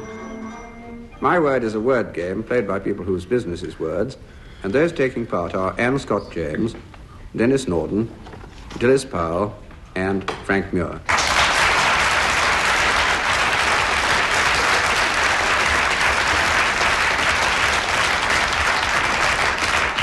Round one tries to test their respective vocabularies. 2 marks if they get the meaning of these words right. We begin with Anne Scott James. Anne Scott James, what is cryogeny? C-R-Y-O-G-E-N-Y, cryogeny. Cryogeny sounds rather melancholy thing, something you don't want. Well, it depends where you are. Weepable. You might want it very, very badly in the middle of the if it was summer. somewhere hot. Yeah. It's something to do with the cold. Yes, that's better. It's extreme cold. Icing. Icing will do. 2 marks. It is, in fact, refrigeration, a rather grand Greek word for refrigeration. And cryogen is a freezing mixture, which before you had the present kind of refrigerators, you had to put in and get things cold. 2 marks. Frank Muir, what is a cavy? C-A-V-Y. It's a short, sharp shout from a schoolboy when the master hoves inside. That's why I put the Y on the end. Well, how do you spell the other cave? C-A-V-E. No, E acute. Yes, we'll give that if you like. Sir, it's also an animal. Yes? Cavy, it's a startled rabbit. A startled hare is a cavy. It's a wallaby. No, 1 out of 2. That would be a marsupial. That's quite different. It's a small American rodent, similar to a guinea pig or a capybara, and lives normally in South America. Now, Dilys Powell. Dilys, what is a chignon? C-H-I-G-N-O-N. Chignon. I'm looking for one in the audience. It's a thing that you have on the back of your head, which is composed of hair. Mm-hmm. I think that's quite good enough. Scalp. Hair. Definition I've got is a mass of hair at the back of the neck, usually worn on a pad. I think that was quite a long time ago. It can just be a bun that you wear at the same point at the back of the neck. And in fact, the back of the neck is what matters, because it's a French word meaning nape of the neck. 2 marks. Denis Norden, what is iritis? I-R-I-T-I-S. Iritis. Which sounds like an illness of some kind. Yes. In your right eye, I think. Yes, an illness of the right eye. Illness of the iris of the eye, I suppose, isn't it? Oh, that's a good idea. Yes, of the iris of the eye. Mm-hmm. You got that? Yeah. Oh, is that it? Yeah. Iritis is inflammation of the iris of the eye. Well done. I must say the lady in the audience muttered she got it in her knee. You were just Keep your eye on it. That's arth rather than I think.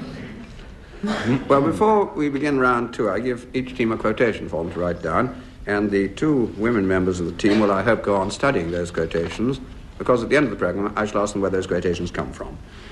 Now, Anne Scott James and Denis Norden, your quotation is, "The proof of the pudding is in the eating." And Dilys Powell and Frank, your quotation, I wouldn't leave my little wooden hut for you. And then at the end of the programme, I shall ask Denis and Frank to give me their ideas of how these came to be said or written. The next round's about origins and derivations of words and expressions and phrases, and I give 3 marks if members of the teams can first of all say what the present meaning is, and then what it comes from as a phrase. Anne Scott James begins. To play to the gallery. Well, to play to the gallery means to show off. Yes. With the worst section of your audience in mind. Yes. Well, it's obviously a histrionic origin, isn't it? Mm-hmm. What happened? Did you meant you shouted and ranted very much so that your voice would carry to the gallery? I think that's almost near enough, yes. Can you improve on this? Will you? About it, yeah. I think that's about right. 3 marks. Frank Muir, panties. You're suggesting that nobody knows their present meaning. It's a form of garment that stands between a lady and her outer garments. It's an abbreviated trouser. Yeah. About origin? I've always thought they were from the Victorian pantaloon, Yeah. which was a sort of long undergarment worn by little children in Kate Greenaway drawings, amongst others. And Frank, who was Pantaloon? he was an old fool. Yes. And what do you wear? A similar garment to the one we've been talking about, as chance would have it. Yeah, that'd be all right. 2.5. Panties or pants come from this foolish old character in the rather mannerized 16th century Italian comedy called Pantaloon, who was always dressed in long, baggy trousers, and he was the butt to everybody, including the clown. Though, curious enough, he came from the patron saint of Venice, St. Pantaleon, who was a very distinguished character indeed. Pantaloon, panties. Denis Powell, what is a turnspit and why? A turnspit? I thought it was a spit that turned. No. Thing you roast things on. Doesn't necessarily turn itself. Doesn't turn. You have to push it. Who It pushes? turns. Who pushes? The dog pushes it. What's it do? The dog What's it doing? walked a Pushes sort of it? squirrel cage Yes. originally, and yes, they gave it a kick. If, as you frequently do, Dilys, you use the expression poor turnspit, what do you mean? I've never used it. Dream of it. I am awfully trying to help. It means poor doggy. For a dog, yes. But why is he poor? I beg your pardon? Why is he poor? He hasn't got any Well, money. because he just has to do his disagreeable job with blinkers on or inside a cage. And it's hot. One It's hot. side of him is hot. Yes. And he doesn't get the food at the end of it. That's the point. He doesn't get They the didn't- food. All right, Doesn't get 1.5, because I help quite a bit. Nowadays, if we use it at all, which not many of us do, it's a person who does all the work but gets none of the rewards for his labours, and it was a long-bodied, short-legged dog who had to work on this treadmill or treadwheel, and he turned the joint by this method, so he really cooked the joint, but other people ate it. He actually started out as a short-bodied long-legged.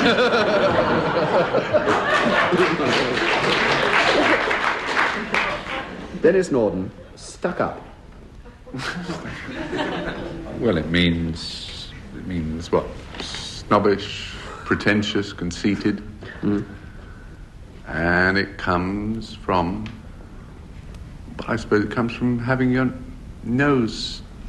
Mark Twain has a line about he walked as though he was balancing his family tree on his nose. I suppose it means people who are stuck up have their nose in the air. I think that's just about as good a guess as what I've got written down here. I think I'd give you 3 marks for that. And there are, in fact, various explanations. One from Australia. Stick-ups on lonely roads were fairly common, though whether they were stuck up in the other sense of the word, I just wouldn't know. The next round is about verse and poetry.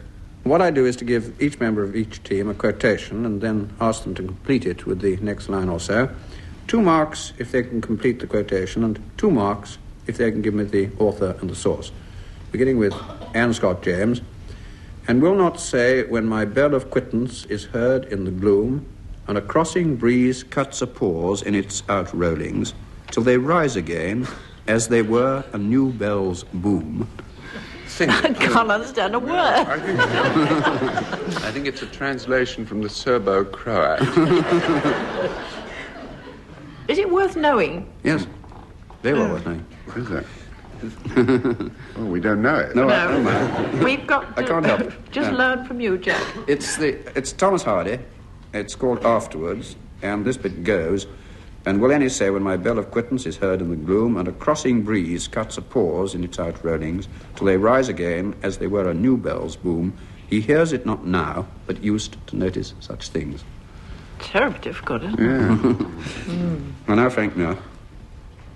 As fair thou art, my bonny lass, so deep in love am I, and I will love thee still, my dear. Until the seas gang dry, my love. That's it. Until the seas gang dry, until the seas gang dry. Author? A ballad. It's a Scottish gentleman. Yes. For groat, it'll be Barnes. Yes, Barnes. It's My Love is Like a Red Red. That's it. Lack. Well done, 4 marks. It's My Love is Like a Red Red Rose by Robert Burns, and Frank has got it quite right. As fair thou art, my bonny lass, so deep in love am I will love thee still, my dear, till the seas gang dry. And it was written to a little girl called Jean Cruikshank, who was a connection of my wife's, and it wasn't one of his girlfriends. It was daughter of a minister on the border. Dilys Powell. Down along the rocky shore, some make their home. They live on crispy pancakes of yellow tide foam. Edward Lear. It ought to be, but it isn't. It's not. Is it... Not Thackeray, the Rosemary or something. No. They're very afraid of little men. Beg your pardon? They're very afraid of little men. Any help? Little Women. Louise M. Alcott. I'll give you one last hope. It starts up the airy mountain. Any help? Down the Rushy Glen. Oh, good one, I don't know. Goblin Market. It isn't. Christina Now, that's Rossetti. one always gets wrong. I'm sorry, I can't give you any marks. I've been trying to help. It's The Fairies by a chap called William Allingham, who is, I think, mercifully otherwise rather obscure. It goes down along the rocky shore. Some make their home. They live on crispy pancakes of yellow tide foam. Some in the reeds of the black mountain lake, with frogs for their watchdogs all night awake. It's terribly arch, I think. No marks. No, really. Denis Norden. When shepherds pipe on oaten straws and merry larks are ploughmen's clocks, when turtles tread and rooks and daws and maidens bleach their summer smocks. It's Shakespeare. Yeah. It's a Shakespearean song. Yes. It's something to do with the cuckoo, Yes. which married men fear. Yes. What have you got to do now? You've said Now we've got Shakespeare. to make home in on the play. To which who? Oh. I think we'll give As him you like best. it. Try as you like it. Try as you like it. No. I'm going to give you 2.5 marks. You've got quite a lot of it. It's the song right at the end of Love's Labour's Lost, and starts when icicles hang by the wall. And this bit goes, when shepherds pipe on oaten straws and merry larks are ploughmen's clocks, when turtles tread and rooks and daws and maidens bleach their summer smocks, the cuckoo then on every tree mocks married men, for thus sings he, cuckoo, cuckoo, cuckoo, a word of fear unpleasing to a married ear. 2.5, I think, would be fair. And now we come to the last round and go back to those 2 quotations I gave the 2 teams earlier in the programme. For 2 marks, Anne Scott James, can you give me the origin of your quotation? The proof of the pudding is in the eating. Jack, I never know what you mean when you say the women members of the team must study their quotations. I never have a spare second to you. I haven't studied it very well. I would have thought it was just a proverb. I think that's quite good enough. It is a proverb. It occurs in a book of proverbs by a chap called William Camden in 1623, but I'm sure he pinched it from somebody else, and therefore I think you can just say it's traditional. Now, Dilys Powell, I like the origin of your quotation. I wouldn't leave my little wooden hut for you. It's a song, and it's something... wait a minute. I wouldn't leave my little wooden hut for you. I've got one lover and I don't want two. Oh, I've gone so hushed. Music hall song written by a chap called Thomas Miller. Well, now I'm going to ask Denis and Frank to give me their explanation of how these quotations came into being, and on this occasion the marks will go to whichever unlikely explanation gets the longer applause from the audience here in the theatre. So, back to Denis Norden and his quotation. The proof of the pudding is in the eating. Well, there's no doubt that the winters in England are getting progressively worse. And what is the government doing about it? Nothing. There's some vague plan for weather stripping Scotland, but other than that, all we get are these commercials thrown at us on television urging us all to install central heating. Now, if you do happen to do that, please don't fall into the trap that I did. Do employ a qualified heating engineer, not the man from the bicycle shop. I don't know how I was fooled by him. Even the money was a problem, of course, but I should have suspected that his knowledge of plumbing was a little perfunctory when we went to buy the essentials, because having ordered the boiler, he then said to the man, "And I'd like some lengths of piping, please." And the man said, "Would you like them male and female?" And he said, "I want them for heating, not breeding." I can't tell you what a right mess he made of the whole job. He said, because I knew nothing about it, really. And when he said to me, "Look, you don't want to go to the extra expense of hiding the pipes under the floorboard, do you?" I said, "No." He said, "So you don't mind if they're visible, do you?" And I said, "No." So he ran the pipes just straight across the room, the middle of the room, at waist level. In the drawing room, there are 2 return lengths of pipe. So it's like an assault course in there. And so when it came to this winter, I thought, well, no messing about this time. I'll get an expert from the Solid Fuel Advisory Council, because the boiler that he'd put in did consume solid fuel, And he saw what was wrong at a glance, you see. He said, "What you've got here is substantial heat loss."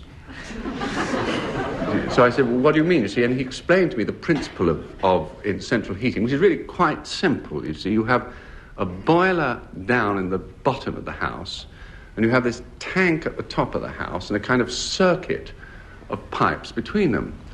Well, my idiot had run the pipes up the outside of the house and over the roof. So the consequence was that the rooms were like ice, but the outside brickwork was glowing. See?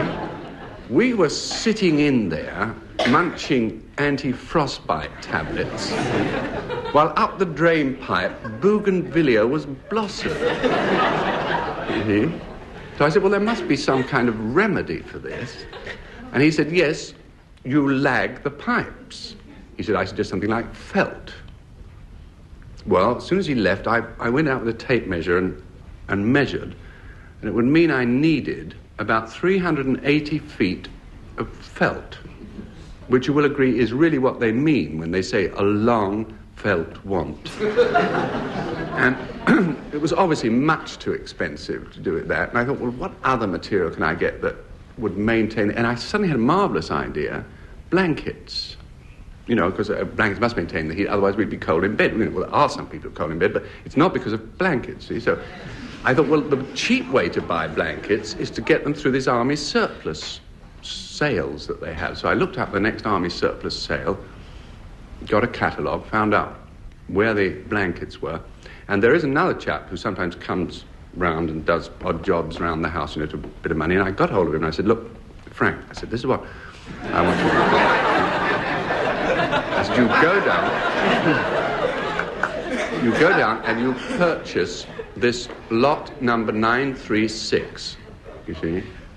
Now, I'll tell you something about Frank. He is, as you know, very good at anything to do with words. But anything to do with figures, his memory is not so good. So instead of getting lot 936, he got lot 639. He arrived back with 250 pair of ex-Women's Army Service Corps khaki woolen bloomers. I admit the house now, with every outside pipe lagged with ex-Women's Army Service Corps woolen bloomers, has become somewhat of a local landmark. They run coach tours to it. But nevertheless, it does the job. So as we say in the plumbing trade, in matters of this kind, the proof of the padding is in the heating.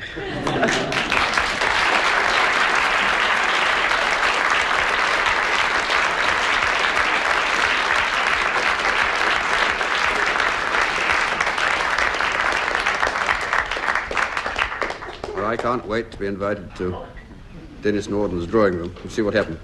Now, back to Frank Muir, and his quotation was, if you remember, "I wouldn't leave my little wooden hut for you." A letter to the chief of the insurance company, which recently sent me an invitation to join their insurance scheme. Dear Miss Dentschel, when your advertisement arrived, it irritated me. Due to your advertisement, damage has been done to my household, and although I haven't actually joined yet, I wish to claim for it. Now, the first thing the advertisement said, in a rather vulgar typeface, was, "Are you properly covered against accidents in the home, such as falling tiles?" I realized I wasn't. I was in bed bareheaded. There's no reason why the tile shouldn't fall inwards, just as well as outwards, when you come to think of it. This is more logical for it. So, I remembered that I had an old, rather small air raid warden's tin hat, which is at the back door, upside down on chains, with a geranium in it. And I know it's there, because every time I come in and out, I hit my forehead against the edge. So I nipped downstairs very quickly, with an apprehensive eye upwards for falling tiles, tipped the geranium out of the little tin hat, and put it on my head. Then I consulted your leaflet further, and the second thing it says, when estimating what insurance you should go in for, take a long view. I didn't quite see the point of this. In fact, it was very difficult to get it, because the only view we had was Whitby showing the old groin, and that was 8 inches by 6 inches. Not at all. But I found by burrowing through drawers an old photograph of my son's prep school. And that was definitely a long view. It was a view of the school, and it was about 3 foot long by about 5 inches wide. So I had my long view, and I was protected against the falling tiles. The third point you made was to estimate how much it will cost. See table. Well, that's what you wanted, Miss Dentschel. So I went down to the dining room and had a good look at it. Well, it's the oval table, mahogany, twin pedestal with a leaf in it, because my mother-in-law was coming. We only put the leaf in when my mother-in-law's coming, or my wife and I have had a row and don't want to talk at breakfast. Keeps us just that further apart. And the leaf was in. I looked at it. There it was. I found it didn't help me, Miss Dentschel, estimate how much insurance, but I obeyed it. Then I looked at the last exhortation on your card, and it said, "Don't wait, get on to it now." Now, Miss Dentschel, this was not an easy instruction to carry out. For one thing, the warden's tin hat was on the small side and wobbly, and I had to step very carefully on the chair, rather like a native woman with a bucket of washing on her head. I had to balance the tin hat on. I got onto the table, clutching the long view of my son's prep school. And that's when it happened. The table gave way, the leaf collapsed, split in two, the hat flew off, crushed against the wall and dented itself so that it could no longer hold a geranium, and the view, long though it was torn in half as I fell. So, Miss Dentschel, due to your advertisement, damage has been done to my household, and although I haven't actually joined yet, I wish to claim for it. So would you please send me by return £80 and sixpence, the damage I estimate your advertisement did to my household property, to wit and viz, a wooden leaf my little warden hat view.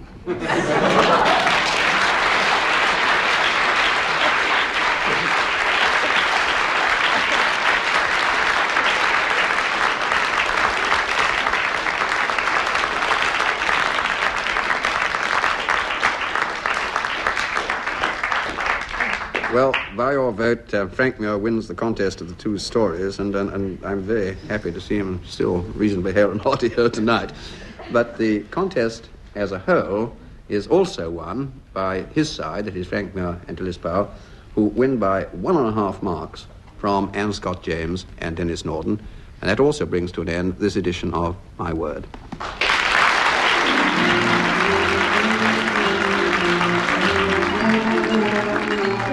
In My Word, you heard Dilys Powell, Anne Scott James, Frank Muir and Denis Norden, introduced by Jack Longland.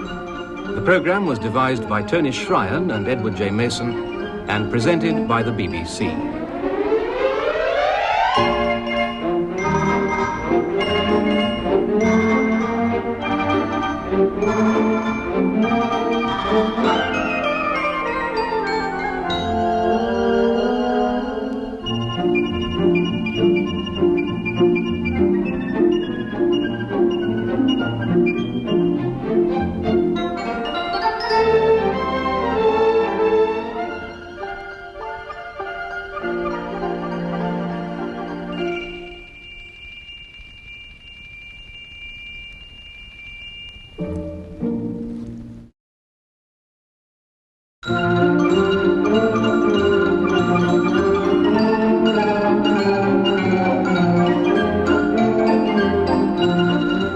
The BBC presents My Word.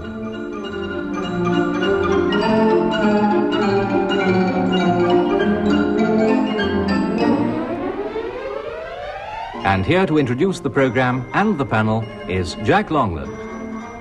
My Word is a word game played by people whose business is words, and those taking part are Dilys Powell, Frank Muir, Anne Scott James, and Denis Norden.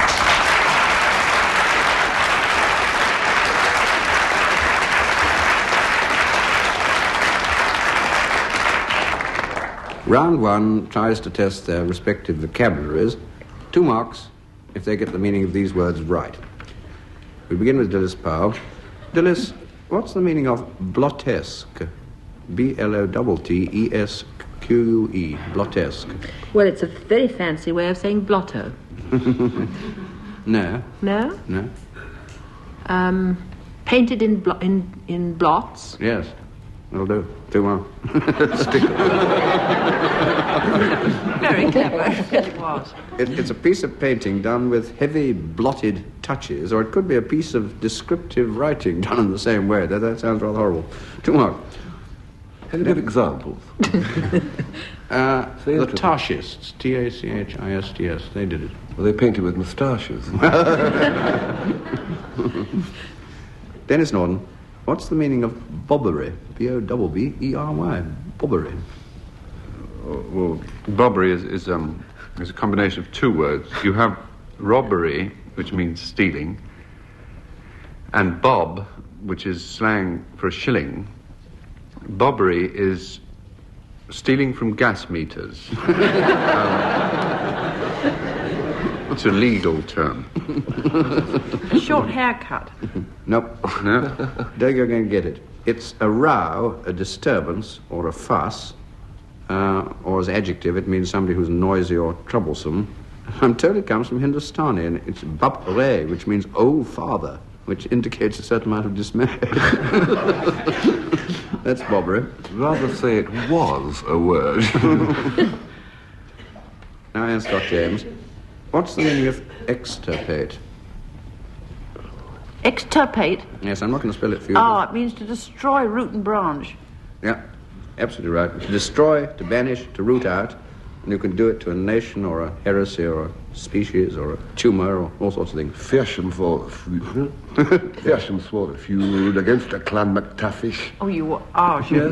Wandered into land to murder and to ravish, for he did resolve to extirpate the vipers, with 24 men and 35 pipers. Oh, That's exactly it, Frank. Couldn't have it better. It's now your question. This one to Frank Muir. Frank, what is a julep? Julep. Julep. It's a drink. Yeah? What kind? Well, if it's made with Dutch gin, it's a julep from Amsterdam. There's a little joke I put in there. Sense of humour relieves the monotony. And it's usually connected with the word mint, which chaps drank in the southern states of America because it was a cool drink and it was hot there. Yeah, that's fair enough. Too much. Originally, it was a medicated drink, used as a stimulant or just as something which you drank down your nasty medicine in. And that was before it crossed the Atlantic to America. Well, before we begin round two, I give each team a quotation for them to write down, and I hope that the two women members of the team will go on studying those quotations, because at the end of the programme I shall ask them where the quotation comes from. And Dilys, Powell and Frank Muir, here's your quotation. And I was desolate and sick of an old passion. And then Anne, Scott, James and Denis, here's yours. A soft answer turneth away wrath. And at the end of the programme, I shall ask Frank and Denis to give me their idea of how these came to be said or written.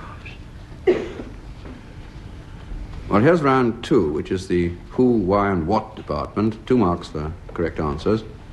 Dilys Powell, what was known in the old days as scrivener's palsy? Scrivener's palsy. It was a kind of shake which came from writing too much. There is a modern sort of phrase which describes it. Is that? I think you've given me... Not housemaid's knee, no. No. And tennis elbow is different. Yes, tennis elbow is different. Frank says it's writer's cramp. Yes, absolutely right. Well done. 2 marks. Denis Norden, who was Michelangelo Titmarsh? Victorian, it sounds. Yes, Victorian. Thackeray, is it? Yes. Well done. That's Good brilliant. man. Come on, you sort of finish it off. It's William Makepeace. Why would a man with a name like William Makepeace Thackeray call himself, what was it, Trotty? He called himself Michelangelo Titmarsh. Michelangelo Titmarsh. Yes. Yes, well, for a long time he didn't think writing was all that respectable, and so a lot of his stuff appeared under a false name or pseudonym, and particularly in round about 1840, the Paris sketchbook and the great Hoggarty Diamond came under this Titmarsh label. Anne, Scott, James, where would you find Mr. Pumblechook, Joe Gargery, and Mr. Jaggers? Great Expectations. Mm-hmm. What else do you want? That's all he wants. Where would you find Yes, them? exactly. That's We right. found them Everybody for finds you. them. By Charles Dickens. Charles Dickens. A Yes, Victorian writer. Yes, that'll do. Frank Muir, what does the name Hugh Lofting bring to your mind? And what was the surprising gift of his most famous character?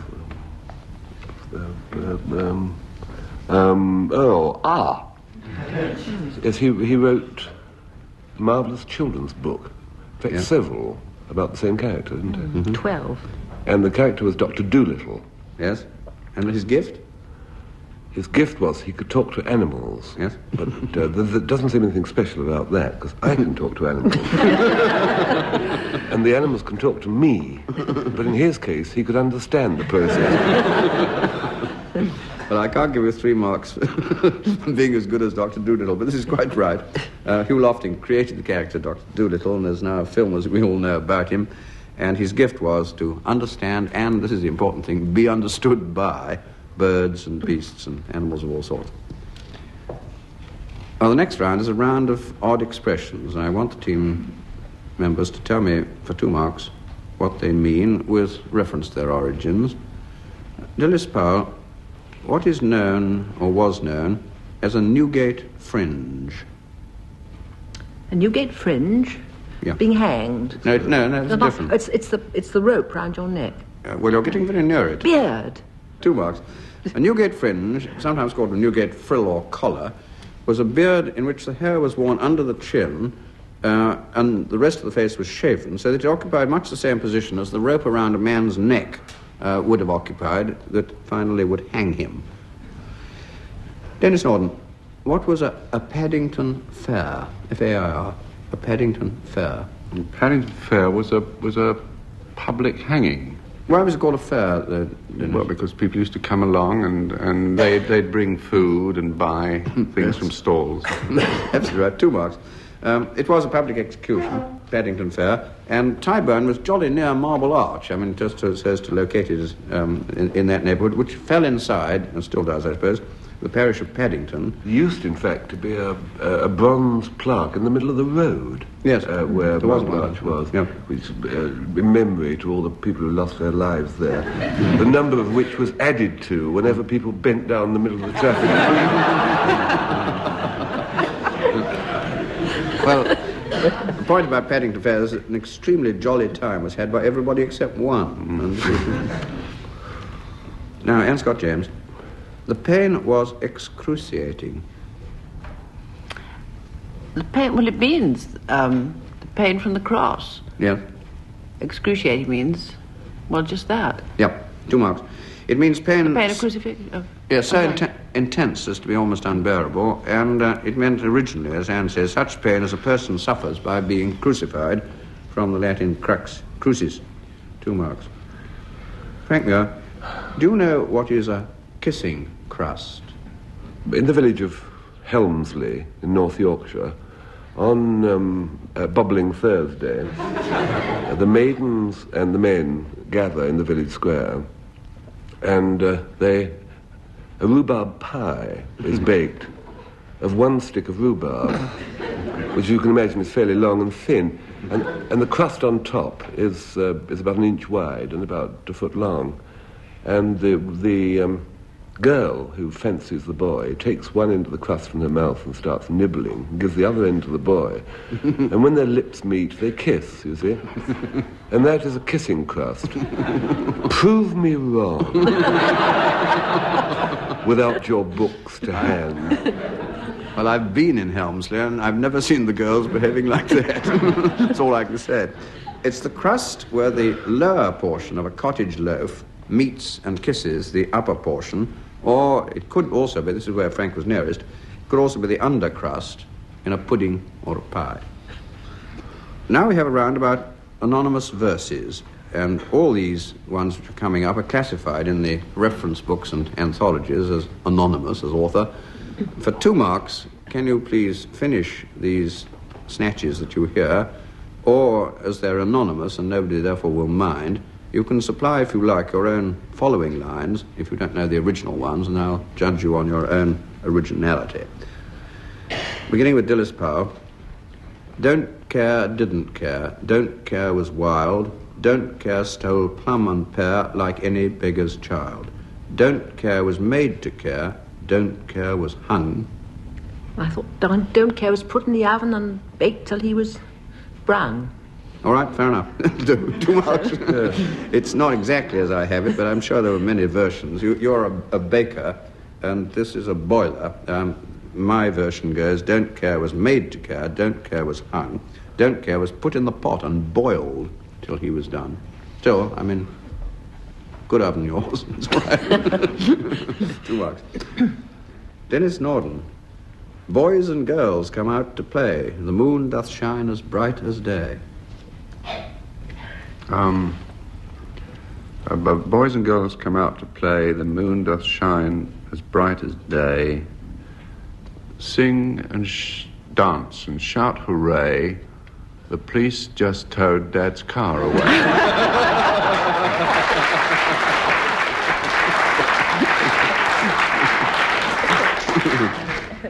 Two and a half out of 2 for ingenuity. My version, and it's only mine, I'm sure, is boys and girls come out to play. The moon does shine as bright as day. Leave your supper and leave your sleep. Come with your playfellows into the street. Come with a whistle, come with a call, come with a goodwill, or come not at all. Dennis's I prefer. Now, Anne Scott James. If wishes were horses, beggars would ride. Oh, goodness. If wishes were women, they'd ride side by side. That isn't very good. The original version is, if wishes were horses, beggars would ride. If turnips were watches, I'd wear one by my side. And now, Frank Muir. And when it was night, so sad was their plight, the sun it went down, and the moon gave no light. They sobbed and they sighed and they bitterly cried. They lay down and died? Yes, that's right. All right. So this in your oven and fried. Yours being a rather good oven. This is a poem about the poor babes in the wood. And the last part of it runs, and the sun it went down, the moon gave no light, they sobbed and they sighed and they bitterly cried, and the poor little things, they lay down and died. Now we come to the last round and go back to those 2 quotations I gave the teams earlier in the programme. For 2 marks, Dilys Powell, can you give me the origin of your quotation? And I was desolate and sick of an old passion. It's from a poem by Ernest Dowson. Yes, go ahead. It begins or ends or has somewhere in the middle. I have been faithful to you or thee, Sinara, in my fashion. Yes, you have to call her Sinara, otherwise she doesn't... Yes. Sinara, is it? It's absolutely right. You get 2 marks. It's Quaderat pro bono publico, it's called. Very nearly, yes, it is. Ernest Dowson wrote this poem about this girl, and it's got a Latin title, Non sum qualis eram. Well, and we all yes. argue fiercely as to whether she should be called Sinara, which fits the rhyme, or Sinara, which other people seem to prefer. 2 marks. Anne Scott James, can I have the origin of your quotation? A soft answer turneth away wrath. Well, I think it's from the Old Testament, and I would think it's from the book of Proverbs. You're absolutely dead right, and you get 2 marks. It's Proverbs 15:1. A soft answer turneth away wrath. Well, now I'm going to ask Frank and Denis to give me their explanation of how these quotations came into being. And on this occasion, the marks will go to whichever unlikely explanation receives the longer applause from the audience here in the theatre. So first of all, back to Frank Muir and to his quotation, and I was desolate and sick of an old passion. I've gone off. I don't think I'll give a story. I've gone off this evening. I've gone all mouldy. It's a blooming producer, Tony Shryan. Well, I was late, coming in this evening. And he said, "You're late, dead liberty." And he was the cause of it. Well, you see, what happened was that I got this garbled message this afternoon through from his secretary, Hedda Gabler, and it said, would I collect on my way to the studio something for Tony which he'd left at this Chinese restaurant? And I said, oh, all right. And I whizzed off to this Chinese restaurant, and I collected this thing, which was a rolled up, very tatty sheepskin rug. And, rather smelly, really. And I wandered blithely, hurried along the road with this thing, sort of playing with it and throwing it up in the air and kicking it and everything. And I had it in my arm, under my arm actually, and I suddenly realised it was getting warm. I thought this was rather odd, some sort of internal combustion inside the thing.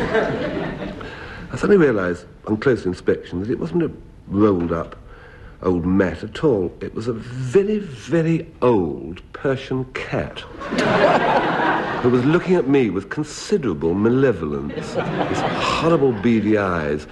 It was so mangy that it looked as though it was a rug, the inside of a rug. Very disturbing. Because I'm not very good with cats, I'll be frank. I'm not a cat man. I am not.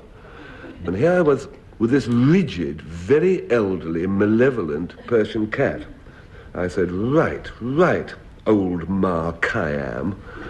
And I fixed her with a look, and she gave a sort of sweep of a hairy elbow, and my hair had 4 partings in it. Now, I thought that cats could sheathe their claws. She had these sort of little miniature scimitars at the end of her feet, and they didn't see whether the retraction mechanism had got a bit dodgy with age or something. She didn't pull them in at all, and what's that going to do with this thing, And it started working through my suit with them, obviously trying to get at my liver. And I thought I'd better take some action. So I shoved it in my overcoat pocket, or rather her, and held tightly the sides of the pocket so that her head stuck out. You see, and there she couldn't harm me. That was fine. She went rigid again. She obviously had a drill. She went rigid till she could think of some way of getting at me, you see. And suddenly my left side began to get very hot. And then it started to get cold. And cold. And cold. And my ankle felt a bit damp. Old Ma Khayyam had struck again. So I whisked her out, nipped in to a convenient ironmonger's and bought a ball of string. not cheap hairy string, and not the very expensive sort of slightly shiny white stuff, just an ordinary ball of string. So I thought, I put this round her neck and paid it out. Our mutual hate was such that she would keep her distance, and anyway, by about 30 yards of the string, by the time she'd galloped towards me, I'd have time to take evasive action before the scimitars dug in. Well, that worked quite well, because she was so offended at this that she went into a rigid act again. And then Madam suddenly came out of her trance. She thought of what to do, which was simple, really. And that was to sprint round and round me as I walked. My legs would then be twined round, and I'd crash to the pavement, injuring my elbow. It was a terribly good plan for a cat, because it worked perfectly. After thudding to the ground about 4 times and only making about a yard, I eventually realized that the only way to combat this was, as she was running in a clockwise direction, for me to revolve rapidly in an anti-clockwise direction. And so we proceeded, very slowly, down Lower Regent Street. I get to the foyer, I get there, and he says, "You're late, you're late." Well, I just regard this as the most inadequate summing up of the situation. I was late, true, but I was a little more than that. It would take a line from Ernest Dowson to explain my condition. Late I was, but more. I was dizzy late and sick of an old Persian.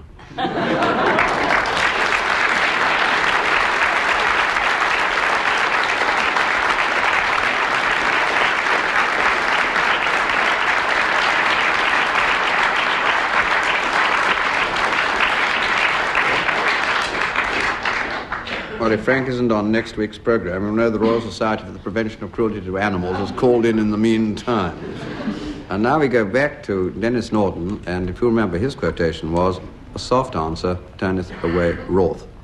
This is a slogan, an advertising slogan, which can be seen all over Spain, and particularly in the area round Barcelona, thanks to me.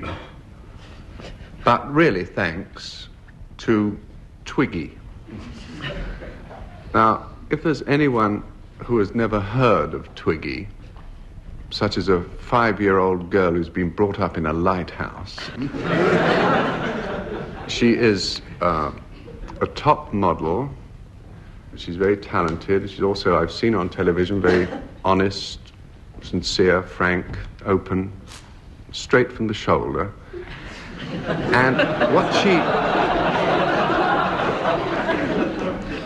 she has done, though, that has altered the scene in this country, is she has brought about a revolution in women's shapes.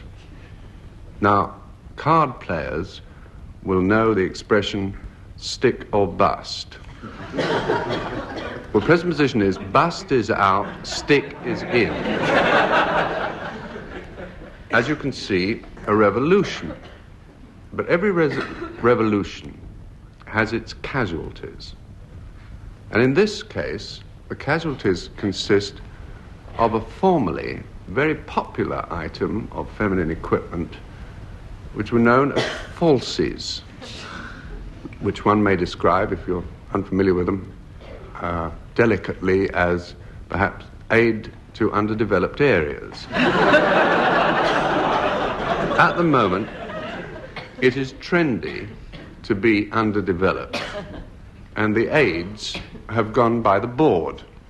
Board is another good word in this connection. Now just imagine what this has done, what ruin and desolation and despair this has brought to the manufacturers of falsies. I was taken by one to his warehouse. He said, "Look." And there, from floor to ceiling, 50,000 semicircular pads of soft foam rubber. "What am I going to do with them?" he said. And I had an inspiration. "Spain," I said. "Spain," he echoed, interrogatively. So I will explain. What I had in mind was flamenco dancing. Flamenco dancing, as you know, is the national dance of Spain, and it consists of drumming your heels, the flat of your heels, rhythmically against the floor. And it was originated by the gypsies when they lived in the caves outside Barcelona. But you see, it's now a dying art, because they don't live in the caves anymore. They all live in the flats. And they've got neighbours. You can't practice. So that is the end to which I put his 50,000 pairs of falses. You still don't understand. Honestly, you'll have to try, you know. They are sold as soft foam rubber heels for flamenco dancers who don't want to annoy the people downstairs. Now do you see? And now do you see why they have these slogans all over Spain now, particularly near Barcelona, thanks to Twiggy. Everywhere it says, "A soft dancer turneth away wrath."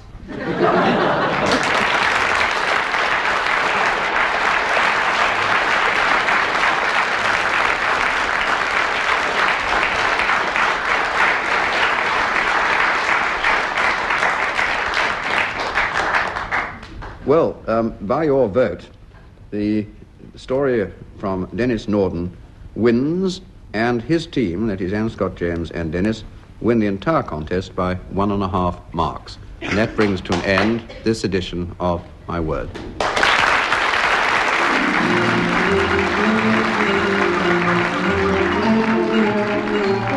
In My Word, you heard Dilys Powell, Anne Scott James, Frank Muir and Denis Norden, introduced by Jack Longland. The programme was devised by Tony Schreien and Edward J. Mason and presented by the BBC.